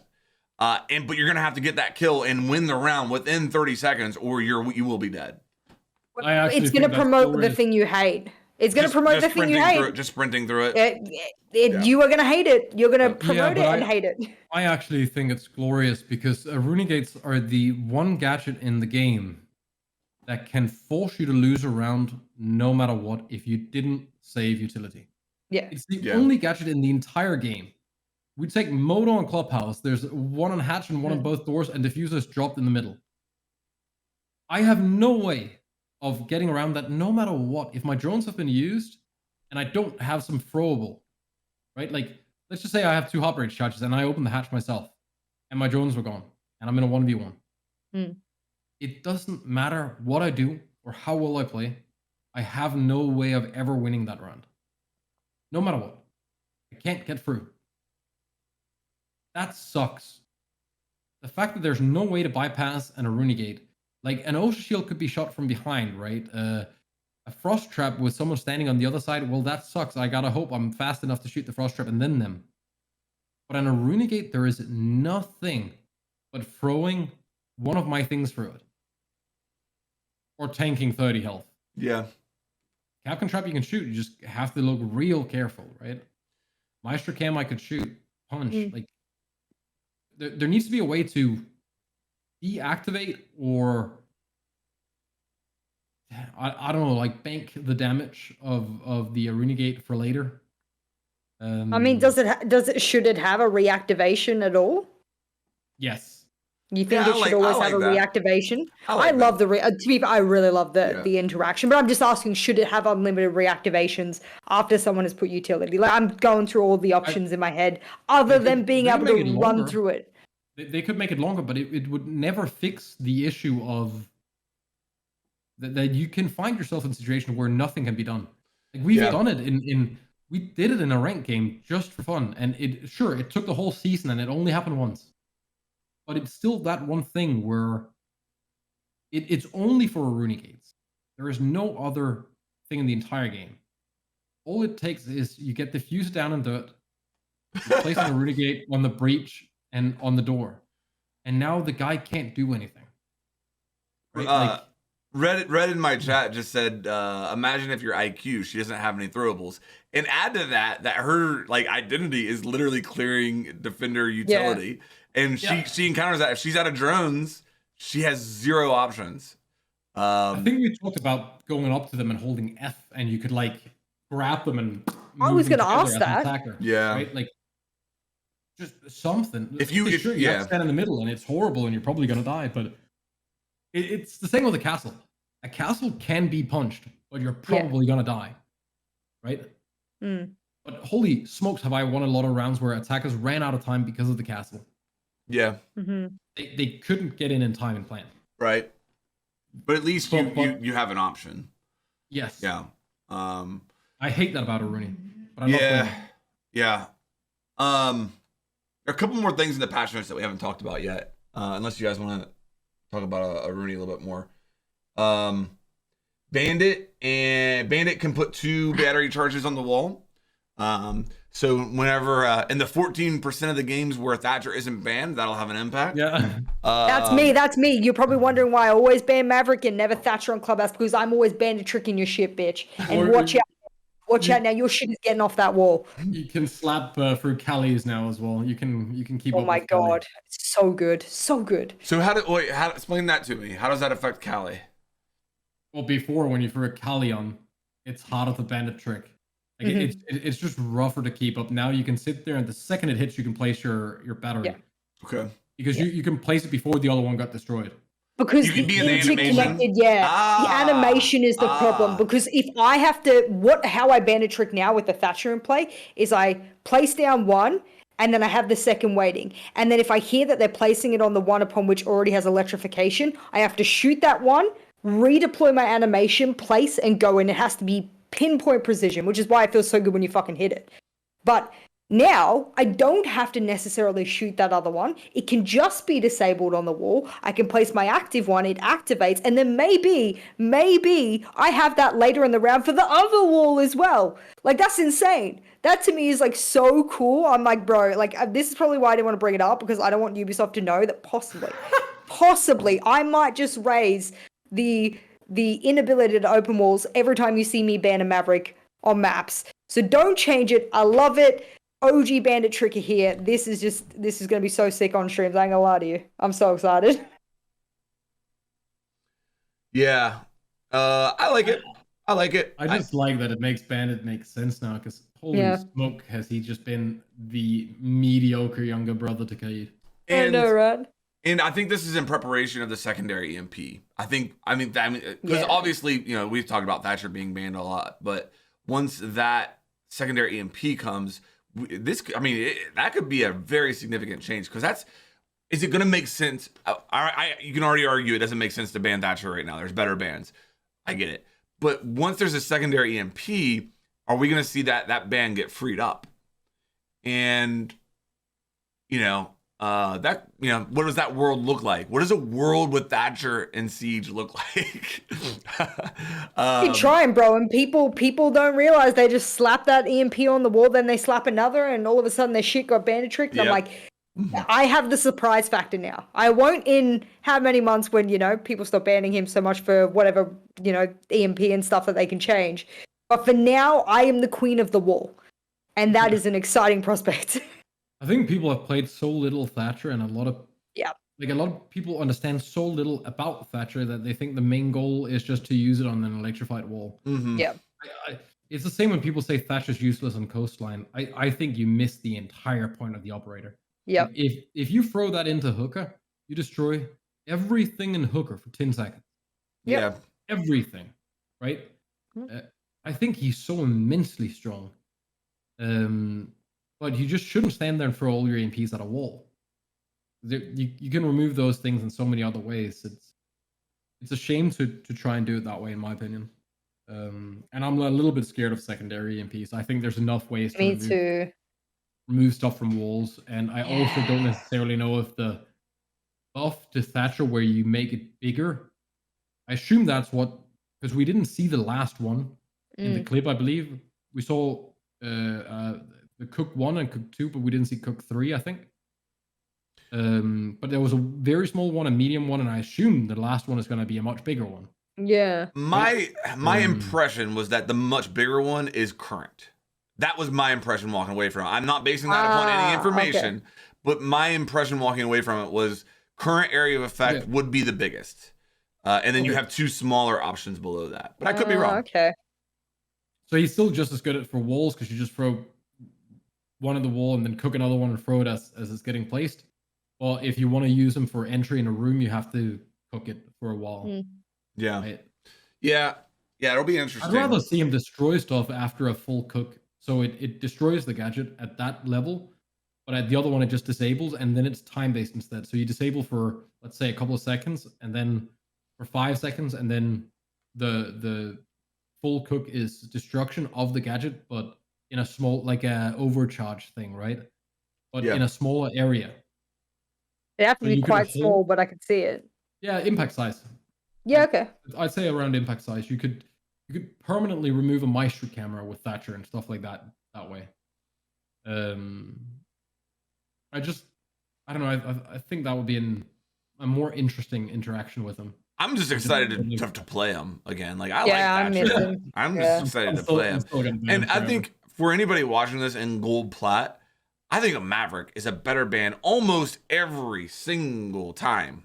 If you're banning Thatcher, like, hey, I'm gonna ban Thatcher and make it harder for them to open the walls. Ban Maverick and try to bandit trick. You can bandit trick. You can do it. You can bandit trick Thatcher so easy. Well, not so easy, but Maverick is like that wall is getting opened. Yeah. Yes. So there's nothing more fun than lighting Maverick on fire, and I think Jess can attest to that. Will say that I would love to give that a few more goes. I'm trying to work out a way in which like I can sort of stack them in a line across where he doesn't destroy them. It's a little finicky. The interactions there are a little finicky, so I got to work out some specifics there.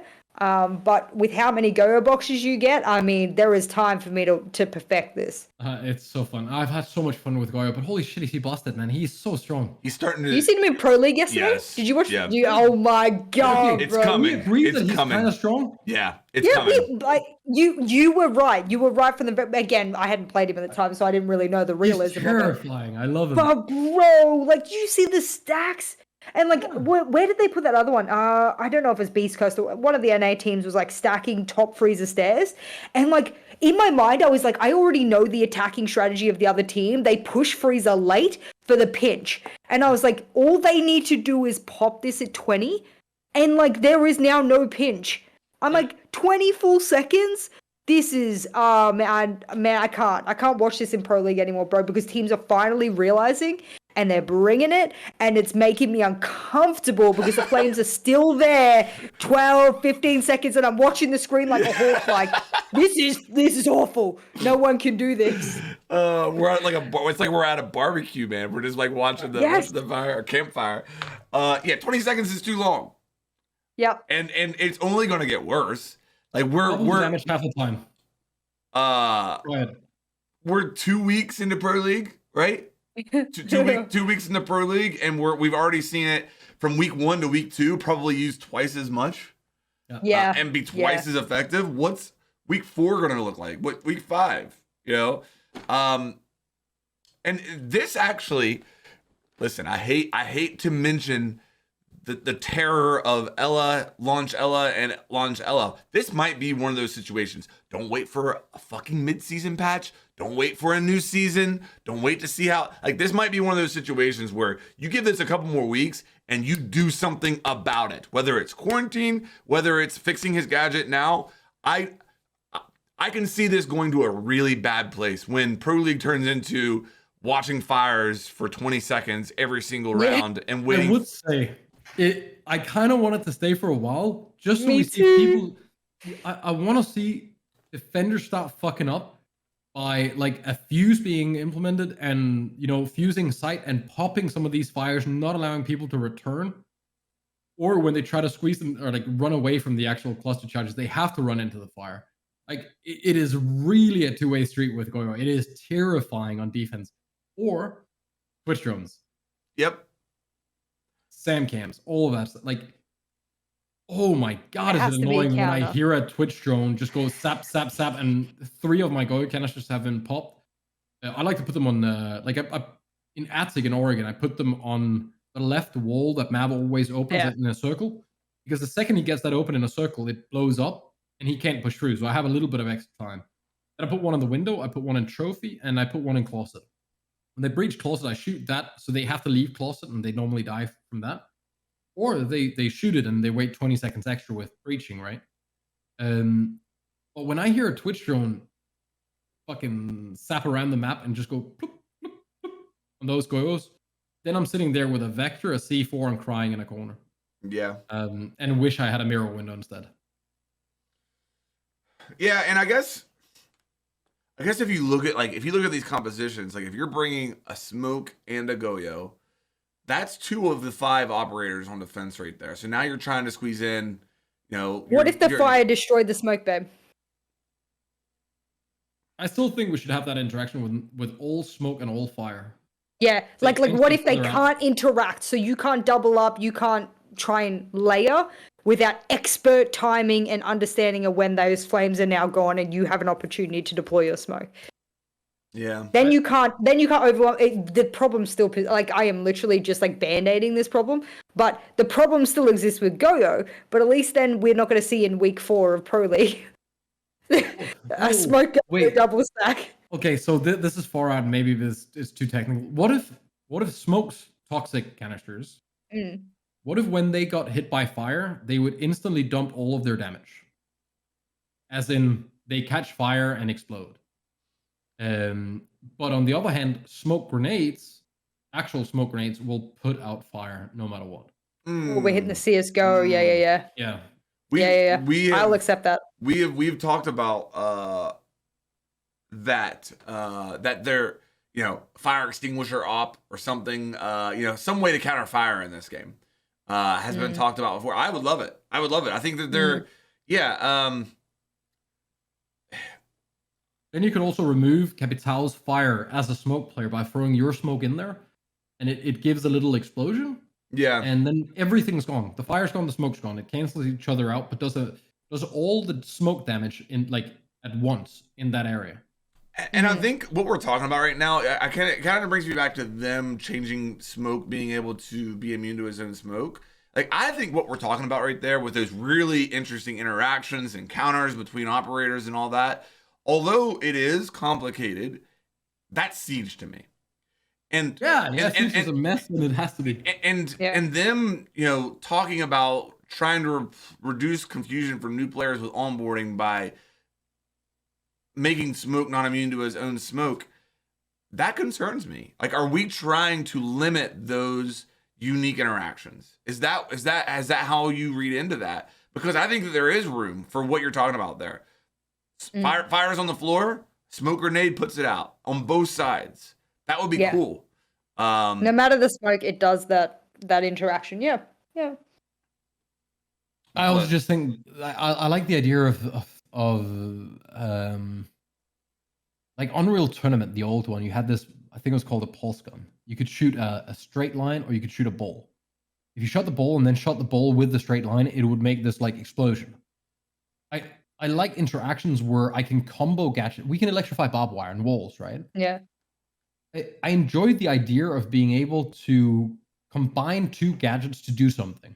Like you have the Osa trick where you put an Osa shield on a wall and you throw the ace charge on the Osa. You have maving bottom and top and then sledging out the wall. Yeah. I don't care that it's complicated. I think that's the good thing, right? Like the crazy. I don't like where the gadget's complicated. I like where there's complicated scenarios upon which you can create as a result of you understanding what are the possibilities of your gadget. For me, it's like you shouldn't be able to load in with and then try and understand how your flamethrower works. Like if it took like you got to turn this on, put the gas canister in here, do that. Like it's too complicated. Sure. But I love what you said. This is why Siege is so exciting, because remember when we first found impact tricking, like when we first started like bringing it into the mix, my little pro league heart was like, wow, man, we found a thing that interacts with this thing and stops this thing, and now we can do this in like 48 different ways in different places, and like this is awesome. And it's literally just impact tricking and throwing an impact upon a surface and it spreads across there. Sweet, it destroys it. There's so many things. Like I am always mind blown when someone takes a mute jammer and places it on my Claymore, yellow door runs out of me, and I'm like, how? The Claymore's still... Oh. Holy shit. You just brig brain me. You literally just put your mute jam in there and run out of me. I'm like, bravo, sir. I deserve to die. That's sick. Those interactions are so Siege. That's the identity. That's the culture we should be breeding. And it's those interactions I want to highlight, not why are we having arguments about a fucking LMG. Yeah. You know what I mean? Like what a waste of our time to argue about a damn gun in the game and the fact that people will just walk in and hold down mouse one. How about we have discussions about intricacies of the game like this, where people can mute my Nomad Charger, my Claymore and everything like that. Or you were talking about how do we get rid of... Let's keep Go-Go ridiculously OP. Let's maybe even put it down to maximum 15, which is still a heck of a lot of time. But you can counter it by bringing a smoke, or maybe we have this other thing that counters it as well. I don't know, whatever. And now you can play with Go-Go like this. That's cool. That's where this game should be. And we have limited ourselves time and time again by looking at the surface level problems and not trying to promote the possibilities, the complex possibilities that this game provides that no other game can do. No other game can do this shit that we do. That's kind of where I've always stood with Siege. I'd rather see Siege get more complex than less complex, because in the right way. Sure, but easy to learn how to master, right? Yes. I think every time we simplify Siege, we get closer to something we don't want. We get closer to a faster game where less things really matter. You have more options of doing the same. Like, I want things to be vastly different, and I want my choice in operator to really matter. I don't think I should have 9 million different options and always have a second heartbreach charge that I can choose, or like there's too many options for everything. You could almost make a working attacking comp in any ranked level with just picking 5 random operators and then adjusting your secondary gadgets accordingly, right? Like, we could probably do like a RNG thing where everyone just literally picks a random one, coin flip, right? Yeah. And then adjust their secondaries to that, and then actually have a decent comp. But do you see that like feeds into the thing that Flanked and I were talking before? Is like we just feel like there's no purpose to a lot of things. Like you could just do whatever attack. You can do whatever. And it's boring. We've wanted a 2.0 to everything, right? Like everyone wanted another way of doing this. Like, now we're getting secondary MPs at some point. We got Kali, we have Mav. Like, I much preferred when Siege had a lot less options overall, but I was more forced in making a choice of what I wanted to do. And then I could still build on that and learn complicated stuff. Old Chalet was a good example where getting the batteries off the wall could be so goddamn difficult.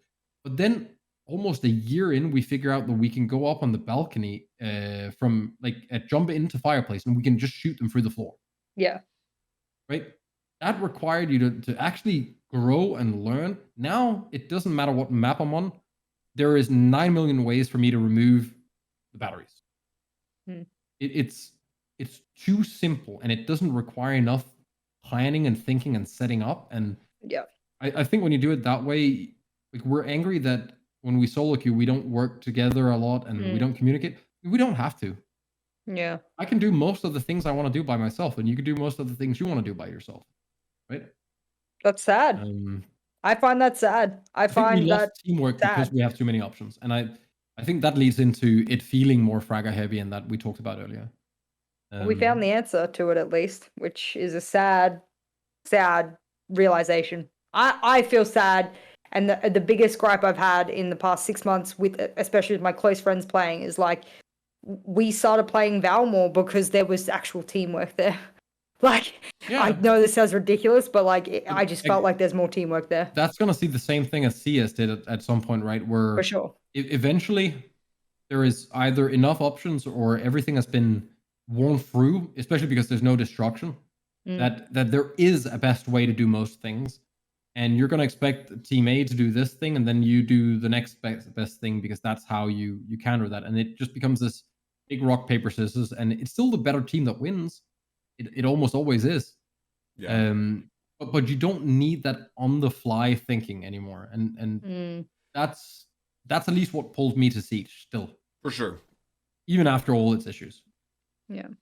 Well, I think that there's a case to be made for trying to make the game as welcoming as possible for new players while still embracing what we're talking about here and growing the game around it. I mean, listen, Tarkov is the most convoluted, let's use that as an example. Game for a new player. You have no idea what anything is unless you have a Sherpa that's explaining everything to you. Like, you pick up items, it could be the most valuable item. You could pick up a GPU, and you have no idea in the beginning if that GPU is good or bad or whatever it is, but yet you still see that game thriving and doing well. There's a place in gaming for for difficult games and hard games.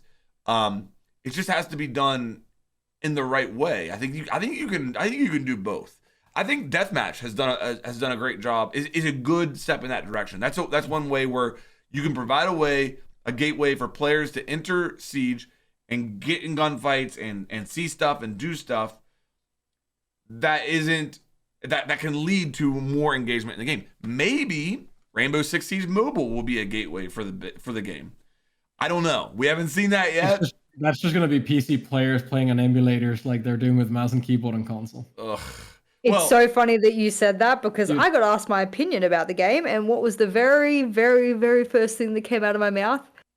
Excuse me, emulators exist, and with emulators you can use mouse and keyboard, and isn't that the problem we have on consoles already? So how would you limit that? Good question. I mean, there's no single company that makes mobile games that don't understand that this is an issue, and I assume that the people who made this probably have some experience making mobile games because it's really difficult to do. Oh, and sure, there's a market for it. All that I don't care. Like playing FPS games on a phone, big market somewhere in the world. Okay, good. But I don't think it'll do much for Siege on PC or Siege on console. Maybe it will. I don't know. It depends. I mean, mobile players are mobile players. So you gotta remember this. Like, they're really hardcore. Like in India and stuff like that. When I went, yeah, like they will tell me, like, outside of playing on mobile and iPad and stuff like that, they refuse to play on anything else. Like they physically actually don't play games on anything else. So I think it's a really isolated kind of industry with a lot of people who play, but I don't think it's than anything else. Oh, absolutely. And so I think it's gonna be awesome for the Sieges, I just hope they take all the money from the mobile gaming and put it into the real game. No, because aren't they different teams? Sure, but it's the same. Yeah, company. I think it was Tencent. I think it's Tencent that made the mobile game. Okay. Tencent owns half of Ubi anyway. Yeah, right? So it's the same thing. Same. I mean, the optimistic me is saying, okay, I'm primarily well, maybe I'm a casual gamer, and I play games on my phone. I play games on PS4 as well. Hey, here's this new mobile game, Rainbow Six Siege. I've heard of that before. I'm gonna try it out while I'm at school one day. Oh, this is kind of cool. You know, I play it for free. I play it for a week, and you know, I'm like, hey, I've enjoyed this. Yeah. Let me go try this on my PS4 and see what that's like. It's free. It's the tutorial. I didn't even think of that. That shit's the tutorial for like the paid version. Like Siege isn't free on console and PC. Yeah. You have like free weekends and shit, but who's gonna sit there and download 50 gigabytes? Like I've lived in however many countries, and like we still got shit internet like in all of these countries. I don't know why, but anyway. So it's not super accessible to download a 50 gigabyte game, hardware and network related. So like if they just download on their phone, they're like, oh shit, I can hop reach into a room and I can like plant and like play a post plant the same way in COD Mobile. I play search and destroy and I do this. Wow, maybe I can do this on my console too. Boom, we just got a player, like off the bat. Maybe I just wanted to quickly get back to the Tarkov thing because I think that it was a very good good little thing. You said Tarkov was very, very difficult. It's almost impossible to get into unless you have someone to help you, right? I don't know that I would say that. I would just say that you are going to be lost in the beginning. It's very complicated. Wasn't that the exact counter argument we have for Siege? That it should never be like that. Siege shouldn't be in a way where you don't. Conversation Flanked and I had were about onboarding and it shouldn't be hard for people to get. I think it should. I think the Tarkov experience when you jump into Tarkov and you're lost, that feeling of learning stuff, overcoming, like having someone teach you something you had no clue about and think, oh shit, this solves like half of my problems. Yeah, I think that's what Tarkov did so damn well. It's such a mess, and Tarkov is by no means perfect, and people that play it a lot will have these same issues that we have in Siege, right? Like it has tons of cheaters. There's like plenty of problems with bugs and weird shit and quests that are sometimes really dumb. And once you've played a couple of wipes, it gets repetitive, but it's still an immensely good game. Yeah, and so I think on the onboarding. There's arguments on both sides of that. I think that a couple of things I'll throw out regarding Siege different than Tarkov. Number one, Tarkov is a PC only game, which is a different group of players. When you're including casual players that are playing on their couch with a controller, you're talking about a different group of players potentially. I'm not saying there's not competitive players on casual at all, but that's one thing I would throw out. The other thing I would throw out is that the initial investment to get into Tarkov, which is at least what, $60, a bare minimum. Bare minimum is $60. If you get the increased version, you're talking $120. I feel like that lends itself to me committing. First of all, I'm going to do research. What am I getting myself into here? And also, once I spend that money, I'm going to commit to learning it a little bit more. Whereas with Siege, I think that with Siege, you're talking about, okay, am I going to play Siege today? Am I going to play Valorant today? Am I going to play Call of Duty today? With Tarkov, it's a completely, you're into that tactical crowd, which is more than willing to go through learning pains. That crowd is the most probably hardcore of all in that sense of gaming. I think that Siege should be holding players' hands a little bit more in the beginning than what Tarkov does, based upon how it's structured. But that doesn't mean that they can't limit unique operator interactions like we were talking about earlier. Why can't we have all of the spectrum? I know I'm asking for my bread, butter, cake, eat it too, whatever. But why can't I be like, it's easy for you to load up Siege, jump into a casual, and pick an operator and see what the hell happens. And that's a pretty easy onboarding experience. It has a little bit of an explanation as to what to do. Hey, maybe down the road we'll have a little video, you know, that top players like Zoranic added where you can put a bandit on a wall and it does this. Nice. In 2 minutes you've learned what bandit does, whatever, cool. Why can't we have that? But also at the complete other end of the spectrum, you have no idea that if you place a bandit here and it does this, and vertically it does this, and you can counter like this, like, we could have all of that. Because if you get fed the info at the same time, you don't have the same hook that you would otherwise have.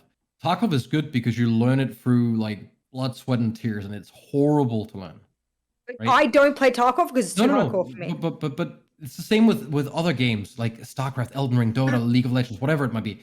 It is you learning it that makes you feel like you did something. There's a little bit of both though, Zoranic. Like for example, like you look at a map to see where the stashes are. You know what I mean? You know, but I also don't feel a level of success finding a stash. I mean, opening a container in Tarkov is not something that gives me okay. the ability of having learned something. I'm saying that you can have a combination of both, like tutorials and teaching and tools for learning, as self-discovery. The beautiful thing in Tarkov is that I have to go out of my way to learn this. Right. So there is an investment in it. It's not being given to me. I have to, like, I think the questing in Tarkov is absolutely ridiculous. You have no way of ever figuring out any of the quests really, unless someone in the community figured it out and shared it. Yeah. Like there are so many weird ones where you have to look underneath in the train between and if you're not prone, yeah. Like that's just dumb, right? But all of those are placeholders. They're side quests. They're not main quests. It's all just testing and forcing people into certain areas and stuff like that. We have that in Siege. So I've seen so much shit in rank from the beginning that I've just been like, whoa, did that dude really just do that? I'm like, how did he do that interaction? Like, and then I learned, like, I do truly think that knowing how to, the base level of like, this is the operator, this is what it does, and like a base level, like literally in some of the videos we've done there, like I've only scratched the surface of that. I think that's fine. I don't want to go further than that. That's what correct. Then that's fine. And I think we have the opportunity to have the whole spectrum of which Tarkov does not. Tarkov limits that spectrum, you know, to almost complete hardcoreness, which is why I don't play because I don't have the time to invest. I actually physically don't. That's what I'm saying is I don't have the time to invest. I can't do that. So therefore I cannot play Tarkov. No problems. I'm not the audience. Easy. It's the more hardcore.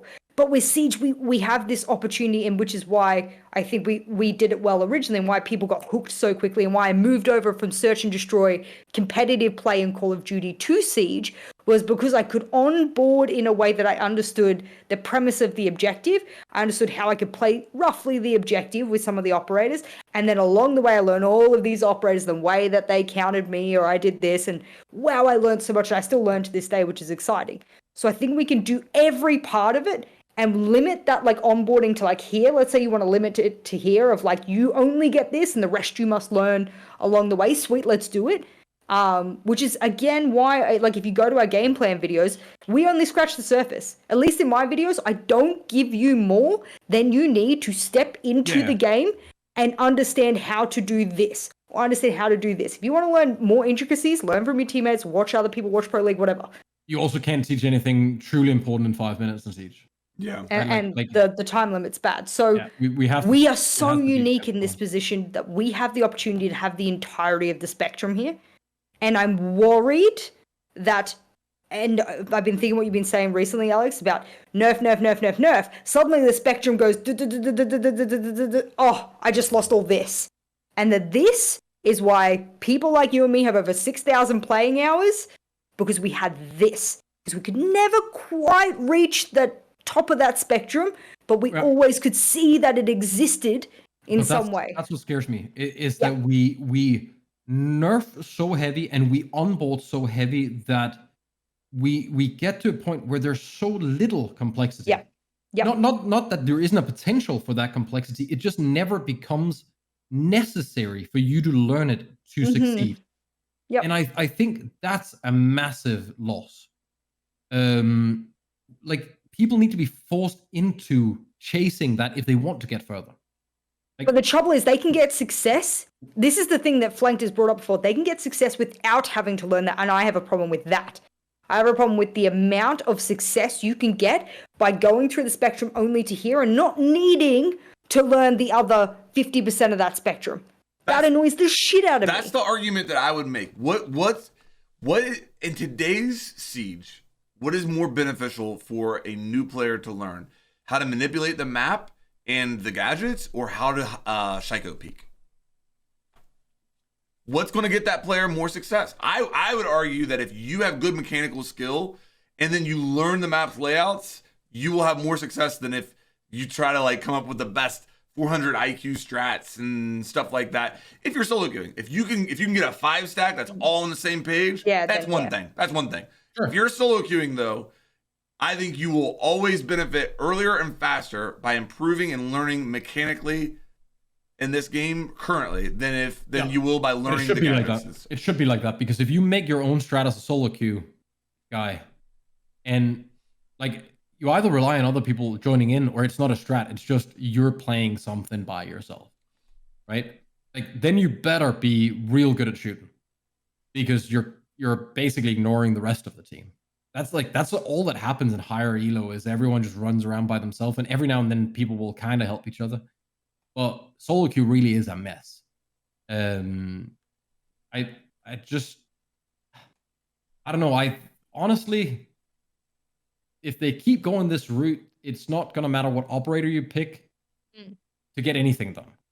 That's my problem. That's we can all do it. And it's not that it's then we can call a fragger heavy or whatever we want. It's just not necessary to learn, because there's too many things you can do to deal with this, right? Like you can shadow peek him, you can nade him, you can use this gadget or this gadget or this gadget or this gadget. You have so many options of doing it. I'm not even against yellow ping. I think yellow ping is honestly all right, because like some people can't communicate and all of this for accessibility. But the thing is, when we stack all of it on top of each other, right? Like then we want to limit spawn peaks. We want to limit this thing. We want to, like, all of a sudden there's nothing you have to worry about. Of course, the attackers are going to yeet into sight when there is less jump outs, there's less peaks. Like we're causing all the issues that we see. It's all our making for half of these issues. If we go back and check Reddit for so much of the feedback, we've gotten a lot of the things we asked for. We truly have. I don't know. I don't know how to get to this point of finding, like, the mute jammer and the air jab or the Claymore example is the biggest one I have in recent times, where I felt a little spark of excitement inside me because there was an interaction in the game that I had not encountered before that required more complex thinking than the average player, and therefore the execution was perfect. Yeah. Off gadgets. Okay, then like I don't know. This is the thing. I feel lost because I feel like I don't know the answer. Well, and that annoys the shit out of me. I think it's the $1 million question in Siege, because I also think, as much as I'm talking frag heavy and stuff like that, I think that you should always in Siege feel like you have a chance of winning the round by going and shooting the other team in the face. That should always be a viable strat. I don't ever want to see a situation in Siege where it's like, we didn't bring the right ops, we lost this round, or hey, we lost our thermite to a spawn peak, we lost this round. Okay, fine. It puts you at a disadvantage. Sure. Like, that's fine. I'm okay with all that. But you always need, I really feel like the FPS element of Siege always needs to be at its core and its foundation. Maybe I'm arguing right now that we've gone a little bit too far that direction. But that's like the $1 million question in Siege. And that's why I think, and to add to that, I think what makes it even more complex in Siege is that if you make that balance between FPS and utility good for the average player of Siege, then at the highest level of Siege, they will manipulate those mechanics to the point where that's all you'll see. That's where I feel like that's what I feel like makes it so difficult. If we make you gadgets really strong, the pros are going to max them out to the point where you're like, this isn't, like, we're probably going to see it with Goyo right now. I don't think Goyo will be that crazy in ranked. I really don't. But you're going to see the pros exploit him to full potential, and we're gonna be like, this is brutal. We don't want to watch this anymore. This is the only time you'll ever hear me say I miss old Siege, but the idea of losing your thermite having that impact was one of the best things in Siege. When you were in a 5-stack, and sure, solo, let's take that out, because if we're playing ranked, I'm expecting that if you truly care about ranked, you're gonna play it in a stack, because that's what really matters. Otherwise, you're playing to have fun. Because you cannot expect the same level of teamwork from people. You cannot demand it, and they don't owe you shit. So if you're solo queued, see what you can get away with. Maybe it works, maybe it doesn't. But having that player that committed to playing the thermite, that was gonna be on drones because he wanted to be careful. You had a Thatcher that was his homie. He was gonna back him up. People work together differently because it had more value. Now we have a Yana, a Finka, we have a Mav, an Ace, and then whoever the fuck is gonna be the 5th guy. No one cares. We got 2 sets of nades. They can entry frag. If one of them dies, doesn't matter. They have gone 6 as well. We have some Ace charges. We can also just bypass all electronics with Mav. Like, we don't have to think about anything. If Mav dies, we can nade over the wall. We can gun 6 it. We can use a forcer. Like, every single thing we can think of. Like, the idea of outside breaches wasn't that big of a deal when we only had thermite. House was a fun map before Hibana. There weren't walls that had gaps at the top initially in the game, were there? That was a later I wanted to know that, because was there Cafe. a thing? Cafe. I'm almost Cafe done. Cafe. Where at? Okay. I'm thinking all the top floor ones. Okay. They were patched up later. But I'm not sure. But even if we were to remove the hole above and the impact and all of that, then there's a lot of places where you could then do it from below. But it was more the value of when you were playing thermite. I'm sure we all remember it. Walking to the building was fucking terrifying, right? Yeah. You breach, you already feel like you succeeded in something. Because you did your job. Yeah. When I'm playing an Ace, I'm expecting I have something open within 30 seconds. Otherwise, it's been kind of meh around. Like I don't even consider the importance of opening the wall. Yeah. Not because it's not important to do, but if I die, there's someone else that can do it. Yeah. There's always redundancy for everything.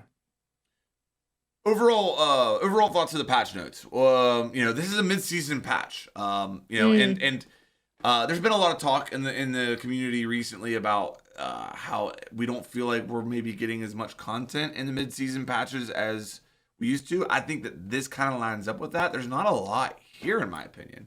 You think about mid-season patches used to be like a Glaz rework, Capkin rework, stuff like that.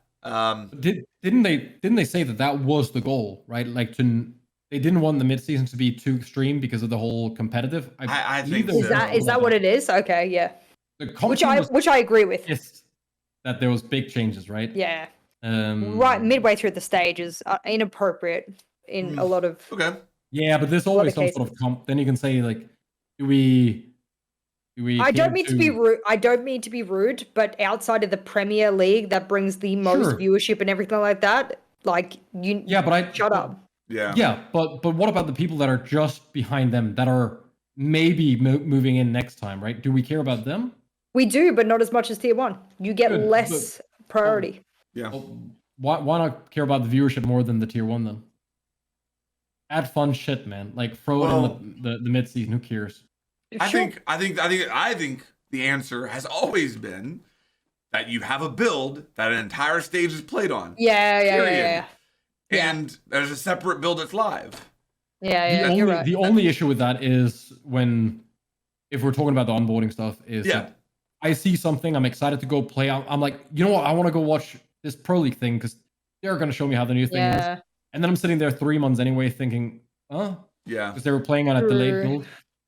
It's really difficult because competitive integrity. Okay, actually, that's the wrong word because there's full competitive integrity no matter what changes they make. Right. It's the wrong word, right? Whatever. Competitive stability, maybe? Competitive stability. Yeah, let's call it that. Okay. It's important not to mess things up too much and people going, no reasonable team is going to sit down and put hours and hours and hours into working through something that might just be magically changed overnight. Yeah. But also, fuck that. If something new comes out, I really want to see it. Right? Like, it's a fine line. Before we have to wrap up, I want to bring in one more point that literally just got posted. It's my bread and butter from back on the EUL desk. Is we finally had the pick rate for attackers released. Yeah, that's so great. far for EUL. And number 1, Sledge, okay. 71. Number 2, Yana, 69. Nice. And number 3, oh my god, are we surprised? Finka, 63. 6 nades. So in 63% of the matches, and in 63% of the rounds, there's 6 nades on the board. Just saying, friendos. And then where's Maverick at? I'm a nade operator. Where's Maverick at? 22% right next to Flores. Okay. 22. Okay. Less than a quarter. Yeah. Well, this is pick rate, not accounting for bans. Correct. He sees substantial bans. It's pick rate, it's not presence, right? Yeah. Okay. Right. Which is probably why Sledge is so far up there. Yeah. Because he's never really banned. Nope. I am surprised that we see more Thermite than Ace. Yeah. Sick of the impact tricking of Ace and shit like that. So annoying. Yeah. Yeah. Impact tricking. I don't view Ace as super dependable. So I get that. No, but he's fast. It's more of that. Like, he's good at disrupting because he's quick. But that's I mean, I'm just gonna say it. I'm just gonna say it. Why? I think nades do too much, man. They're utility cleared, they're frags, they're kills from below, they're clearing walls, they're clearing shields. Just literally add Alex's, if you get hit from below, it takes 90 HP or 90% of your HP or whatever, and then we just move on. Because this is such a ridiculous like through any surface like that, like this is ridiculous, this conversation. Just make the change and move on. Yeah. I don't think that I mean, surely do we agree that if your top 3 picked operators are all bringing nades, that's probably, I mean, nades and gone 6 on 2 of them. Yeah. That probably it might not even be representative of frag grenades as much as, okay, let's do something about this. I think if I was looking at that as a dev, I'd be like, all right, we got to do something about this. Either we got to move some nades around, we got to nerf nades or something, because 6 nades per round and sometimes more is a lot. But before that was with 3 Ash charges and 2 Sophia charges and the R4C and the AK, right? But I knew the Ash charge was coming below me. I heard that dig in and I moved. Yeah. And it got nerfed to do less damage as well. That's true. 3. That's true. Yeah. So yeah, it's possible. Just literally change the health that you get through a surface. It's so easy. And to bring it back to the patch notes, there's nothing in the patch notes that addresses any of those operators that we are mentioning there at the top of that pick or anything. Not saying that there has to be, but maybe that's where the disconnect is right now. Like, they didn't mention LMGs. We're recognizing that nades are dominating everything, and nothing was mentioned or talked about or addressed. So also, you have to remember some of these picks are out of necessity, not out of, like, it's because they fit into the combination of everything is strong. Well, a slight nerf to Ace will have massive impact. A slight nerf to Thermite will have massive impact in the whole structure, right? So I've always thought looking at pick rate is a little dangerous. We should look at what feels good and what doesn't. I don't have an issue playing against the Yana. I never feel that there's a big issue. Same. But I don't really like playing against the Finka. Like when I'm against the Finka, it feels like something is fucking up the round, right? Like it's. I think that whole thing is much more important than looking at how much is it being played and stuff like that. Because if something's being played a lot and it doesn't seep in and we don't notice it, then it's clearly not. I would even say Sledge. Like Sledge is fine. Like nobody. Him all the time. Yeah, and he's like always been present in the game, and you very rarely hear anybody like Sledge is so oppressive. So. And he lost his SMG-11. Yeah. Crack. All right, let's wrap it up there. Good talk. I mean, I guess we'll say here at the end, all these changes are only in the test server. There's a chance that some of it could get changed or reverted or whatever before it comes to life. Could. I will say, if the feedback is actual, like, if people can deliver their feedback instead of saying, but Smoke has a gas mask, if they can actually come with an argument for why things should be one way or the other, it's probably more likely to change. So even though I think it's very unlikely that any of it does. Yeah, that's why I laughed, because I've thought of like 40 different ways to present feedback in times, and I've seen other people. I've actually I've observed other people change the way that they've provided feedback, and they just keep going through 48 different personalities of trying, and it never works, and it's the funniest story to watch. I think the Gun 6 is a fairly good example of feedback can really matter. Yeah, I'll make the argument. I'll make the argument for Smoke right now, and I'm going to mention the gas mask, but I go a little bit of a different direction here. We're talking about new player onboarding. If I'm a new player to Siege and I pull up the Smoke picture, I'm looking at him. I'm like, oh, he's got toxic gas. He's wearing a gas mask. My mind initially goes to, he's immune to his own gas, not that he does damage from it. That's where my mind goes first. If I throw down that beauty and I sit in that cloud and nothing happens to me, that's the interaction I expect as a new player based upon what I'm seeing there and just my feelings about how things work in video games in general. And then I look over at Finker and I say, oh, she's got a gas mask, better not throw a smoke at her. Oh, my teammate Mute, he'll be able to run through it. Fuck off with cosmetics. I'm so sorry, but just everyone needs to stop. Well, game logic does say that most things that have any kind of toxic stuff, they are normally immune to their own toxic stuff. Yes. Fire is different. Fire is different. I wouldn't expect to be a Goyo. Fire is obviously different. I wouldn't expect to be a Goyo and shoot my own shield and be able to stand in the fire. I would not expect that. But with Smoke, game logic, I think, is the best way of wording that. Game logic has led me to the point where I expect to be able to throw my beauty down and be able to sit in the middle of it. Isn't there probably the better argument than the mask? Yeah. Well, okay. Valorant, toxic lady, right? Yeah. Makes toxic pools. Yep. You're immune to your own Viper. Toxic? Yes. You're immune to your own toxic, right? But the whole team. Okay. Yeah, there's no friendly fire in that. There is that. So every one of your team can stand in that. Okay, so they made baby safe. That's fine. But the logic is still that you're definitely immune to your own toxic. Yes. What's it called? The Overwatch has something as well where you're immune to your own dot damage tick thing. Like almost every game, I think Apex has it as well, right? The guy with the gas bombs, isn't he immune to his own gas bombs as well? What game are you talking about? Apex. I don't know very well. Caustic, yeah, he can sit in a room with his own stuff going off, and he's fine. That's his whole design. It's very similar to Smoke. Every game I can think of that has any character that is based off toxic. We just made the argument. Game logic led us to this point. Siege, if you would like to replicate other games, I'm happy for that to be the argument, and I'm happy if they revert in the future based off that argument, but don't come to me with your cosmetic bullshit because I will take Alex's argument about the fucking, what do you call DP50 or whatever the an ABEC PS 2000? Yes, whatever the word you came up with there for the body armor. Yeah. I will come back at you and I'll say, well, from now on, every time I play this operator or this, you can't fucking shoot me. And I will just keep coming up with these ridiculous arguments based off what that operator is wearing and go from there. And that's it. What are people going to do? So much. Like, people are, first off, we have no fucking idea what's even in Smoke's gas. We can't even start arguing if a gas mask will do anything. Yeah, correct. True. All right.